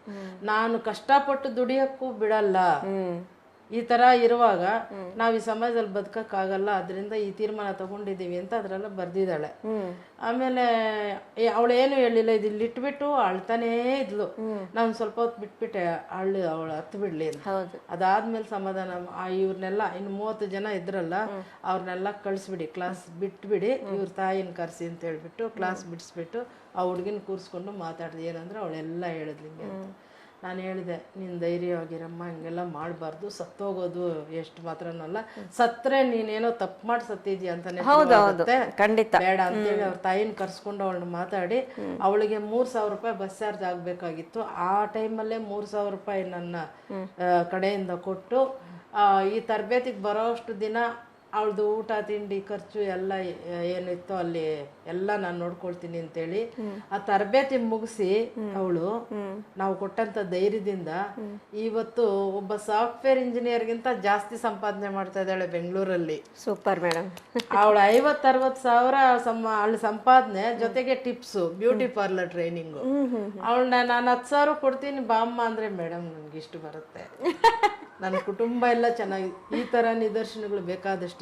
ಅದರಿಂದ ನನ್ನ ಮುಂದಿನ ನಡೆ ಕೂಡ ಅಷ್ಟೇ, ಮುಂದೇನು ಇದೇ ರೀತಿ ಒಂದು ಹೆಣ್ಮಕ್ಳಿಗೆ ನಾನು ಅವ್ರ ಕಷ್ಟಗಳನ್ನ ಪರಿಹಾರ ಮಾಡುವಂತ ಒಂದು ಸಾಂತ್ವನ ಕೇಂದ್ರಗಳ ಅಧ್ಯಕ್ಷರು ಮಾಡಿದ್ದಾರೆ. ಎಲ್ಲ ಬೇರೆ ಬೇರೆ ಇಂಟರ್ನಲ್ ಸಮಿತಿಗಳಲ್ಲಿ ಹೆಣ್ಮಕ್ಳಿಗೆ ಆಗ್ತಾ ಇರುವಂತ ತೊಂದರೆಗಳಿಗೆ ನಿವಾರಣೆ ಮಾಡೋದಕ್ಕೆ ನನಗೆ ಜವಾಬ್ದಾರಿ ಕೊಟ್ಟಿದ್ದಾರೆ. ಜೊತೆಗೆ ಈ ಹೆಣ್ಣು ಮಕ್ಕಳಿಗೆ ತರಬೇತಿಗಳು ಕೊಡುವಂತ ಅವಕಾಶಗಳು ನನಗೆ ಇದೆ. ಅವ್ರನ್ನ ಗಟ್ಟಿಗೊಳಿಸಿ ಅವ್ರನ್ನ ಏನು ಕಷ್ಟದಲ್ಲಿದ್ದಾರೋ ಆ ಹೆಣ್ಣು ಮಕ್ಕಳನ್ನ ಮುಂದೆ ತರಬೇಕು. ಯಾರೊಬ್ಬರು ಕೂಡ ಅತಂತ್ರದಲ್ಲಿ ನನ್ಗೆ ಈ ತರ ಆಯ್ತು ಅಂತ ಅವರು ಸತ್ತೋಗುವಂತ ತೀರ್ಮಾನಗಳು ತಗೊಳ್ಬಾರ್ದು, ನಿಸ್ಸಹಾಯಕರಾಗಬಾರ್ದು. ಅವ್ರ ಕಾಲ ಮೇಲೆ ಅವ್ರು ನಿಲ್ಬೇಕು, ಅವ್ರು ಬದುಕಬೇಕು. ನನ್ನ ಕೈಲಿ ಎಷ್ಟಾಗುತ್ತೋ ಅಷ್ಟು ಈ ಒಂದು ಸೇವೆ ನನಗೆ ಒಂದು ದೇವ್ರ ಸೇವೆ ತರ ಇದೆ. ಇದರಲ್ಲಿ ನಾನು ಬದುಕೋದಕ್ಕೆ ಅಂತ ಆಚೆ ಬಂದವಳು ಇವತ್ತು ಎಷ್ಟೋ ಜನ ಮಕ್ಕಳು ನನಗೆ ಸಿಕ್ಕಿದ್ದಾರೆ. ಈ ಕೆಲಸವನ್ನ ಇನ್ನೂ ಹೆಚ್ಚೆಚ್ಚಿಗೆ ಮುಂದುವರಿಸ್ಕೊಂಡು ಹೋಗಕ್ಕೆ ನಾನು ಇಷ್ಟಪಡ್ತೀನಿ. ನೋಡಿ ಎಷ್ಟು ಒಂದು ಜಸ್ಟ್ ಒಂದೇ ಎಕ್ಸಾಂಪಲ್ ಅವ್ರು ಕೊಟ್ಟಿದ್ದು ಮೈಯೆಲ್ಲ ಜುಮ್ ಅಂದ್ಬಿಡ್ತು. ಯಾಕೆ ಅಂತಂದ್ರೆ ಒಂದು ಡೆತ್ ನೋಟ್ ಬರ್ದಿರೋದನ್ನ ಡೈರೆಕ್ಟ್ ಆಗಿ ಒಂದು ಆ ಬರ್ದಿರೋ ವ್ಯಕ್ತಿನೇ ಮುಂದೆ ಕುತ್ಕೊಂಡು ಕೊಟ್ಟಾಗ ಅವ್ರ ಪರಿಸ್ಥಿತಿ ಹೇಗಿರ್ಬೋದು, just you have to imagine. ಒಂದು ಕ್ಷಣ ನೀವು ಊಹೆ ಮಾಡ್ಕೊಳ್ಳಿ. ಇವತ್ತು ಆ ಡೆತ್ ನೋಟ್ ಬರದೆ ನಾನು ಸಾಯೋದಕ್ಕೆ ರೆಡಿ ಇದ್ದೀನಿ ಅಂತ ಹೇಳಿ ಇಡೀ ಕುಟುಂಬ ಸಾಯೋದಕ್ಕೆ ರೆಡಿ ಆಗಿದೆ ಅಂತ ಕುಟುಂಬನ ರಕ್ಷಿಸಿ ಇವತ್ತು ಒಂದು ಉತ್ತಮ ಜೀವನ ನಡೆಸ್ತಾ ಇದ್ದಾರೆ ಅಂತಂದ್ರೆ ಇನ್ನು ಯಾವ ಮಟ್ಟದಲ್ಲಿ ಮೇಡಮ್ ಅವರು ಸೇವೆ ಮಾಡಿರ್ಬೇಕು. ನೀವು ಜಸ್ಟ್ ಒಂದ್ಸಲ ಊಹಿಸ್ಕೊಳ್ಳಿ. ನಾನು ಹೇಳೋದಿಷ್ಟೇ, ಎಲ್ಲೋ ಒಂದ್ ಕಡೆ ಮಹಿಳೆಯನ್ನ ದಯವಿಟ್ಟು ಕಡಿಮೆ ಮಾಡಿ ನೋಡಬೇಡಿ. ಮತ್ತೆ ಯಾರು ಕಷ್ಟದಲ್ಲಿದ್ದಾರೆ ಅಂದ್ರೆ ಅವ್ರಿಗೊಂದಷ್ಟು ನೀವೇನು ಒಂದೇ ಸಲ ಅಟ್ ದ ಸೇಮ್ ಟೈಮ್ ನೀವು ದುಡ್ಡು ಕಾಸು ಕೊಡ್ದಿದ್ರು ಒಂದಷ್ಟು ಸಾಂತ್ವನದ ಮಾತುಗಳನ್ನ ಹೇಳಿದ್ರೆ ಖಂಡಿತ ಅವರು ಬದಲಾಗ್ತಾರೆ. ನಾವು ದುಡ್ಡು ಕಾಸು ಕೊಟ್ಟೆ ಸಹಾಯ ಮಾಡ್ಬೇಕು ಅಂತ ಏನಿಲ್ಲ. ಒಂದಷ್ಟು ಮೋಟಿವೇಟ್ ಮಾತುಗಳನ್ನ ಹೇಳಿ ಅಟ್ ಪ್ರೆಸೆಂಟ್ ಅವ್ರಿರೋ ನೋವಿನಿಂದ ಆ ಕ್ಷಣದಿಂದ ಅವ್ರನ್ನ ಹೊರಗಡೆ ತಂದ್ಬಿಟ್ರೆ ಆ ಕ್ಷಣ ಅವ್ರನ್ನೇನು ಮರಣ ಅನ್ನೋದು ಅಲ್ಲಿ ತಗೊಂಡು ಹೋಗ್ತಾ ಇತ್ತು ಆ ಒಂದು ಟೈಮ್ ನ ನಾವು ಪಾಸ್ ಮಾಡ್ಬಿಟ್ರೆ ಮತ್ತೆ ಅವ್ರ ಜೀವನವನ್ನೇ ಗೆಲ್ತಾರೆ ಖಂಡಿತ. ಮತ್ತೆ ಇನ್ನೊಂದು ಪಾಯಿಂಟ್ ಹೇಳಿದ್ರು, ಆ ಮಗು ಯಾವಾಗ್ಲೂ ಕ್ಲಾಸಲ್ಲಿ ನಗ್ತಾ ಇತ್ತು ಅಂತ. ನೋಡಿ, ಯಾರೇ ಹೋಗ್ಲಿ, not only female, not only male, ಯಾರು ಚೆನ್ನಾಗಿ ನಗ್ತಾ ಇದಾರೆ ಅಂದ್ರೆ ಅವ್ರು ಚೆನ್ನಾಗಿರ್ತಾರೆ ಅನ್ನೋದು ಸುಳ್ಳು. ಯಾಕೆಂದ್ರೆ ಆ ನಗುವಿನ ಹಿಂದೆ ಆ ಇರೋ ಮನುಷ್ಯನನ್ನ ನೀವು ಅರ್ಥ ಮಾಡ್ಕೊಂತೀರಲ್ಲ, ಅವಾಗ ನಿಜವಾಗ್ಲೂ ನೀವು ಮನುಷ್ಯರಾಗ್ತೀರಾ. ಆ ಒಂದು ರಿಯಾಲಿಟಿ ಏನನ್ನ ತಿಳ್ಕೊಂಡಾಗ ನಿಜವಾಗ್ಲೂ ನಿಮ್ಗೂ ಒಂದು ಮನಸ್ಸಿದೆ ಅಂತ ಅರ್ಥ ಆಗುತ್ತೆ. ಯಾರೇ ಒಬ್ರು ಚೆನ್ನಾಗಿ ನಗ್ತಾ ಇದಾರೆ, ಚೆನ್ನಾಗಿ ಮಾತಾಡ್ತಾ ಇದಾರೆ ಅಂತಂದ್ರೆ ಅವ್ರು ಚೆನ್ನಾಗಿದ್ದಾರೆ ಅಂತ ಬಾಹ್ಯವಾಗಿ ನೋಡಿ ಅವ್ರನ್ನ ಅರ್ಥ ಮಾಡ್ಕೊಳ್ಳೋದು, ಮಾತಾಡೋದು ತುಂಬಾ ಒಂದ್ ರೀತಿ ತಪ್ಪು ಅಂತ ಅನ್ಸುತ್ತೆ. ಯಾಕೆಂದ್ರೆ ನೀವು ಕರೆಕ್ಟ್ ಆಗಿ ಅರ್ಥ ಮಾಡ್ಕೊಂಡಿದ್ರೆ ಓಕೆ, ಅದನ್ನ ಇನ್ನೊಂಥರ ಅರ್ಥ ಮಾಡ್ಕೊಂಡಿದ್ರೆ ಬಿಡಪ್ಪ ಚೆನ್ನಾಗಿದ್ದಾರೆ ಅಂತ. ಬಟ್ ಅವ್ರು ನೀವು ಚೆನ್ನಾಗಿದೆ ಅವ್ರಿಗೆ ಹಿಂಗೇನು ಅಂತ ತುಂಬಾ ಮಾತಾಡ್ತಾರಲ್ಲ ಮೇಡಮ್ ಸೊಸೈಟಿಯಲ್ಲಿ, ಅದ್ರಲ್ಲೂ ಒಂದು ಹೆಣ್ ಬಗ್ಗೆ ಮಾತಾಡೋದು ಜಾಸ್ತಿ. ಸೊ ನಾವು ಅವರ ಹಿಂದೆ ಏನಿದೆ, ಆ ನಗುವಿನ ಹಿಂದೆ ರಿಯಾಲಿಟಿ ನಗುವಿದ್ಯಾ, ರಿಯಾಲಿಟಿ ನೋವಿದ್ಯಾ ಅನ್ನೋದು ಅರ್ಥ ಮಾಡ್ಕೋಬೇಕಾಗಿರೋದು ತುಂಬಾ ಅವಶ್ಯಕತೆ ಇದೆ. ಮತ್ತೊಂದೇನಂದ್ರೆ ಇವತ್ತು ಸಮಾಜದಲ್ಲಿ ಸಾಕಷ್ಟು ಮಹಿಳೆಯರು ಕೆಲಸ ಮಾಡ್ತಾ ಇದ್ದಾರೆ, ಹೊರಗಡೆ ಹೋಗ್ತಾ ಇದಾರೆ, ದುಡಿತಾ ಇದ್ದಾರೆ. ಬಟ್ ಅವ್ರ ಮನಸ್ಸಲ್ಲಿ ಏನೇ ಇದ್ರು ಕೆಲ್ಸಕ್ಕೆ ಹೋದ್ಮೇಲೆ ಆ ಕೆಲಸ ಮಾಡ್ಲೇಬೇಕು ಮೇಡಮ್, ಆಯ್ತಲ್ಲ. ಈಗ ನಾನು ಈ ಒಂದು ಕೆಲ್ಸಕ್ಕೆ ಬಂದಾಗ ನಾನು ಎಲ್ಲಾನು ಬಿಟ್ಟು ಸೀಟ್ ಮೇಲೆ ಕುತ್ಕೊಂಡು ನಾನು ನಿಮ್ಮ ಹತ್ರ ಮಾತಾಡ್ಬೇಕು. ಇವಾಗ ನಿಮ್ದು ಏನೇ ಕೆಲಸ ಇದ್ರು ಅದನ್ನ ಬಿಟ್ಟು ಬಂದು ಇವತ್ತು ನೀವು ಕುತ್ಕೊಂಡು ಮಾತಾಡ್ಬೇಕು. ಸೊ ಈ ರೀತಿ ಇರೋದ್ರಿಂದ ಒಬ್ಬ ಮನುಷ್ಯನನ್ನ ಆಳವಾಗಿ ತಿಳ್ಕೊಳಕ್ಕೆ ಪ್ರಯತ್ನ ಮಾಡಿ, ಇಂದು ಮುಂದೆ ನೋಡಿ ಮಾತಾಡಿ. ಯಾವುದೇ ಒಂದು ಮಾತು ಆಡ್ಬಿಟ್ಮೇಲೆ ಮತ್ತೆ ಅದನ್ನ ವಾಪಸ್ ತಗೊಳಕ್ ಆಗಲ್ಲ. ಒಂದು ಮಾತು ಮಾತಾಡೋಕ್ ಮುಂಚೆ ಯೋಚನೆ ಮಾಡಿ ಮಾತಾಡಿದ್ರೆ ತುಂಬಾ ಉತ್ತಮ ಅಂತ ನನ್ನ ಒಂದು ಅಭಿಪ್ರಾಯ. ಮೇಡಮ್, ಫೈನಲಿ ಎಲ್ಲಾ ಮಹಿಳೆಯರಿಗೂ ಈ ಅಂತಾರಾಷ್ಟ್ರೀಯ ಮಹಿಳಾ ದಿನಾಚರಣೆ ಪ್ರಯುಕ್ತ ಏನ್ ಹೇಳಕ್ ಇಷ್ಟಪಡ್ತೀರಾ ಮೇಡಮ್? ಮೇಡಮ್, ತಾವಂತೂ ಒಳ್ಳೆ ಮಾತು ಹೇಳಿದ್ರಿ. ನೋಡಿ, ಯಾರೋ ಒಬ್ಬ ಹೆಣ್ಮಗಳು ಒಂದು ವೈಶ್ಯ ಅಂತಾನೆ ಇಟ್ಕೊಳ್ಳೋಣ, ಅವಳು ಆ ರೀತಿ ಆಗಕ್ಕೆ ಅದ್ರ ಹಿಂದೆ ಏನಾಗಿದೆ ಅನ್ನೋದನ್ನ ಮೇಡಮ್ ನಾನು ಈ ಪಾಯಿಂಟ್ ತುಂಬಾ ಜನಕ್ಕೆ ತುಂಬಾ ಸಲ ಎಕ್ಸಾಂಪಲ್ ಕೊಡ್ತೀನಿ. ಯಾಕೆ ಅಂತಂದ್ರೆ ಇವಾಗ ಅವ್ರು ಅಂತವ್ರು ಅಂತ ನಮ್ಮ ಸೊಸೈಟಿ ಅವ್ರನ್ನ ಬೆಳ್ಳತ್ತಿ ಹೇಳಿ ತೋರಿಸಿ ಮಾಡತ್ತಲ್ಲ. ಈಗ ಮೇಡಮ್ ನಾವು ಮನೆಯಲ್ಲಿ ನಮ್ಮ ಮಗು ಊಟ ಕೊಡ್ತಾ ಇದ್ರೆ ಆ ಮಗು ಹೊರಗಡೆ ಹೋಗಿ ಕೇಳ್ಕೊಳ್ಳೋಂತ ಪರಿಸ್ಥಿತಿ ಏನ್ ಬರುತ್ತೆ? ನಾನ್ ಪ್ರತಿ ಸಲ ಯಾರು ಏನೇ ನೆಗೆಟಿವ್ ಆಗಿ ಮಾತಾಡಿದ್ರು ಈ ಮಾತು ನಾನು ಅವ್ರಿಗೆ ಪ್ರಸ್ತಾಪ ಮಾಡೇ ಮಾಡ್ತೀನಿ. ನೋಡಿ, ಅವ್ರ ಆ ಪರಿಸ್ಥಿತಿಗೆ ಹೋಗೋದಿಕ್ಕೆ ಕಾರಣ ಏನು ಅಂತ ನಮಗ್ ಗೊತ್ತಿಲ್ಲ. ಹಾಗಿದ್ದಾಗ ನಾವು ಅದ್ರ ಬಗ್ಗೆ ಮಾತಾಡೋ ಅಧಿಕಾರ ನಮ್ಗಿಲ್ಲ. ಖಂಡಿತ ಯಾವ ಹೆಣ್ಮಕ್ಳು ಕೆಟ್ಟವ್ರಲ್ಲ ಮೇಡಮ್. ಹೌದು, ಅವ್ರಿಗೆ ಯಾಕೆ ಹಂಗಾಗಿದ್ದಾರೆ ಅನ್ನೋದನ್ನ ಕಾರಣ ತಿಳ್ಕೊಳ್ಳದೆ ಇರುವಂತ ಜನರೇ ಮಾತಾಡೋದು. ಆತರ ಮಾತಾಡಬಾರ್ದು. ಅವ್ರು ಏನೇ ಮಾಡ್ತಾ ಇದ್ರು ಕೂಡ ಅದ್ರ ಹಿಂದೆ ಏನು ಅನ್ನೋದನ್ನ ನಾವು ಆಲೋಚನೆ ಮಾಡ್ಬೇಕಾಗುತ್ತೆ ಹೊರತು ಅವ್ರನ್ನ ಹೀಯಾಳಿಸಿ ಮಾತಾಡುವಂಥದ್ದು, ಅವ್ರು ಈ ರೀತಿ ಆ ರೀತಿ ಅನ್ನುವಂಥದ್ದು ಮಾಡೋದು ಬಹಳ ತಪ್ಪು. ಹೆಣ್ಮಕ್ಳಿಗೆ ಸಪೋರ್ಟ್ ಮಾಡಬೇಕು. ಹೆಣ್ಮಕ್ಳಿಗೆ ಅವ್ರಿಗೆ ಅವರು ಯಾವ ರೀತಿನಲ್ಲಿ ಏನು ಕಷ್ಟ ಇದೆ ಅದನ್ನ ಅರ್ಥ ಮಾಡ್ಕೊಳ್ಳುವಂತ, ನಮ್ಮ ಸಮಾಜದಲ್ಲಿ ಅರ್ಥ ಮಾಡ್ಕೊಳ್ಳುವಂತ ಒಂದು ಇದಾದ್ರೆ ಆ ಹೆಣ್ಮಕ್ಳು ಎಲ್ಲರೂ ಕೂಡ ಚೆನ್ನಾಗಿರ್ತಾರೆ. ಯಾರು ದೂಷಣೆ ಮಾಡುವಂಥದ್ದು ಸರಿ ಅಲ್ಲ ಮೇಡಮ್. ಅಂತಾರಾಷ್ಟ್ರೀಯ ಮಹಿಳಾ ದಿನಾಚರಣೆ ಅಂತಂದ್ರೆ ಪ್ರತಿ ದಿನಾನು ಅಂತಾರಾಷ್ಟ್ರೀಯ ಮಹಿಳಾ ದಿನಾಚರಣೆ ಅಂತ ಹೇಳ್ತೀನಿ. ಹೌದು ಯಾಕಂದ್ರೆ ಹೆಣ್ಣು ಮಕ್ಕಳು ಎಲ್ಲಿ ಇವಾಗ ಒಂದು ಗೃಹಿಣಿಯಾಗಿ ಮನೆಯಲ್ಲಿ ಒಂದು ತಾಯಿಯಾಗಿ ಒಂದು ಗೃಹಿಣಿಯಾಗಿ ಎಲ್ಲಾ ಕಷ್ಟಗಳು ಏನ್ ಕಷ್ಟ ಬಂದರೂ ಕೂಡ ಅದನ್ನ ನಮ್ಗೆ ಎಷ್ಟೇ ಕಷ್ಟ ಇದ್ರೂ ಕೂಡ ನಾವು ತಾಯಿ ಆದವಳು ಮಕ್ಕಳಿಗೋಸ್ಕರ ಎಷ್ಟು ತ್ಯಾಗ ಮಾಡಿ ಮಾಡ್ತಾಳೆ. ಅದು ಪ್ರತಿದಿನ ನಡೆಯುವಂತದ್ದಾಗಿರೋದ್ರಿಂದ ಒಂದು ವರ್ಷಕ್ಕೆ ಒಂದ್ಸಾರಿ ಬರುವಂತ ಅಂತಾರಾಷ್ಟ್ರೀಯ ಮಹಿಳಾ ದಿನಾಚರಣೆನೇ ಏನೋ ಹೆಣ್ಮಕ್ಳನ್ನ ಕೂರಿಸಿ ಹೇಳಿ ಮಾಡುವಂತದ್ದಲ್ಲ. ಪ್ರತಿ ದಿನವೂ ಕೂಡ ಆ ಅಂತಾರಾಷ್ಟ್ರೀಯ ಮಹಿಳಾ ದಿನಾಚರಣೆಯಲ್ಲಿ ಸಿಗುವಂತ ಗೌರವ 365 ದಿನ ಮಕ್ಕಳಿಗೆ ಸಿಗಬೇಕು. ಅಂತ ವಾತಾವರಣ ನಿರ್ಮಾಣ ಆಗ್ಬೇಕು. ಆ ರೀತಿನಲ್ಲಿ ಹೆಣ್ಣು ಮಕ್ಕಳನ್ನ ಗೌರವಿಸುವಂತ ಪೂಜಿಸುವಂತ ವಾತಾವರಣ ನಮ್ಮ ಸಮಾಜದಲ್ಲಿ ಬರ್ಬೇಕನ್ನೋದೇ ನನ್ನ ಕಳಕಳಿಯ ಮನವಿ. ತುಂಬಾ ಒಳ್ಳೆ ಮಾತುಗಳನ್ನು ಹೇಳಿದ್ರಿ ಮೇಡಮ್.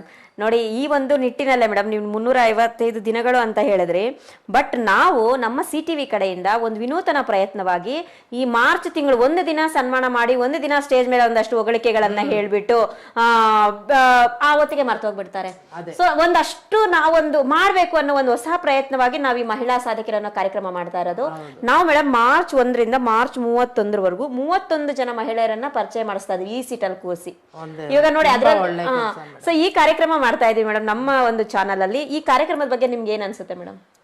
ಮೇಡಮ್ ನಮ್ಗೆ ತುಂಬ ಸಂತೋಷ ಅನಿಸುತ್ತೆ. ಒಂದು ಮಾತು ಹೇಳಬೇಕು ನಾನು ನಿಮ್ಮ ಬಗ್ಗೆ ಹೇಳಕ್ಕೆ ಮೊದಲು. ಹೋದ ವರ್ಷ ಅಂತಾರಾಷ್ಟ್ರೀಯ ಮಹಿಳಾ ದಿನಾಚರಣೆಗೆ ನಮಗೆ ಒಂದು ಇಲ್ಲೇ ಚಿಕ್ಕಬಳ್ಳಾಪುರದಲ್ಲಿ ಒಂದು ಕಾಲೇಜಿಗೆ ಕರೆದಿದ್ರು, ಸನ್ಮಾನ ಮಾಡಬೇಕು ನಿಮಗೆ ಬನ್ನಿ ಅಂತೇಳಿ. ನಾನು ಅವ್ರನ್ನ ರಿಕ್ವೆಸ್ಟ್ ಮಾಡಿದೆ, ದಯವಿಟ್ಟು ನಾನು ಬರ್ತೀನಿ, ನನಗೆ ಬೇಡ ಸನ್ಮಾನ, ನಾನು 2 ಹೆಣ್ಮಕ್ಳಿಗೆ ಹೇಳ್ತೀನಿ, ಅವ್ರಿಗೆ ಸನ್ಮಾನ ಮಾಡಿ ನನ್ನ ಪರವಾಗಿ ಅಂತ. ಅಂದ್ರೆ ಆ ಹೆಣ್ಮಕ್ಳ ಬಗ್ಗೆ ಹೇಳ್ಬೇಕು ಮೇಡಮ್. ಒಂದು ಹೆಣ್ಮಗಳು ಶೇರ್ ಆಟೋ ಓಡಿಸ್ತಾಳೆ, ಮುಸ್ಲಿಂ ಹೆಣ್ಮಗಳು. 2 ಕಾಲು ಇಲ್ಲಿವರೆಗೂ ಕಾಲಿಲ್ಲ, ಕೈಗಳು ಶಾರ್ಟ್ ಇಷ್ಟವರೆಗೂ ಇದೆ. ಶೇರ್ ಆಟೋ ಓಡಿಸ್ಕೊಂಡು ಅವ್ರ ಕುಟುಂಬನೆಲ್ಲ ನಿರ್ವಹಣೆ ಮಾಡ್ತಾ ಇದ್ದಾಳೆ ಆ ಹುಡುಗಿ ಸಂಪಾದನೆ ಮಾಡಿ. ಅವಳನ್ನು ಗುರ್ತಿಸಿ ಅಂತ ಹೇಳ್ದೆ. ಇನ್ನೊಂದು ಶೋಭನಾ ಅಂತ ಹುಡುಗಿನ ಇದ್ದಾಳೆ, ಅವಳಿಗೆ ಕಿವಿನೂ ಕೇಳಿಸಲ್ಲ, ಬಾಯಿ ಮಾತಾಡೋಕ್ಕೂ ಆಗೋದಿಲ್ಲ, ತುಂಬಾ ನೋಡಕ್ ಚೆನ್ನಾಗಿದ್ದಾಳೆ.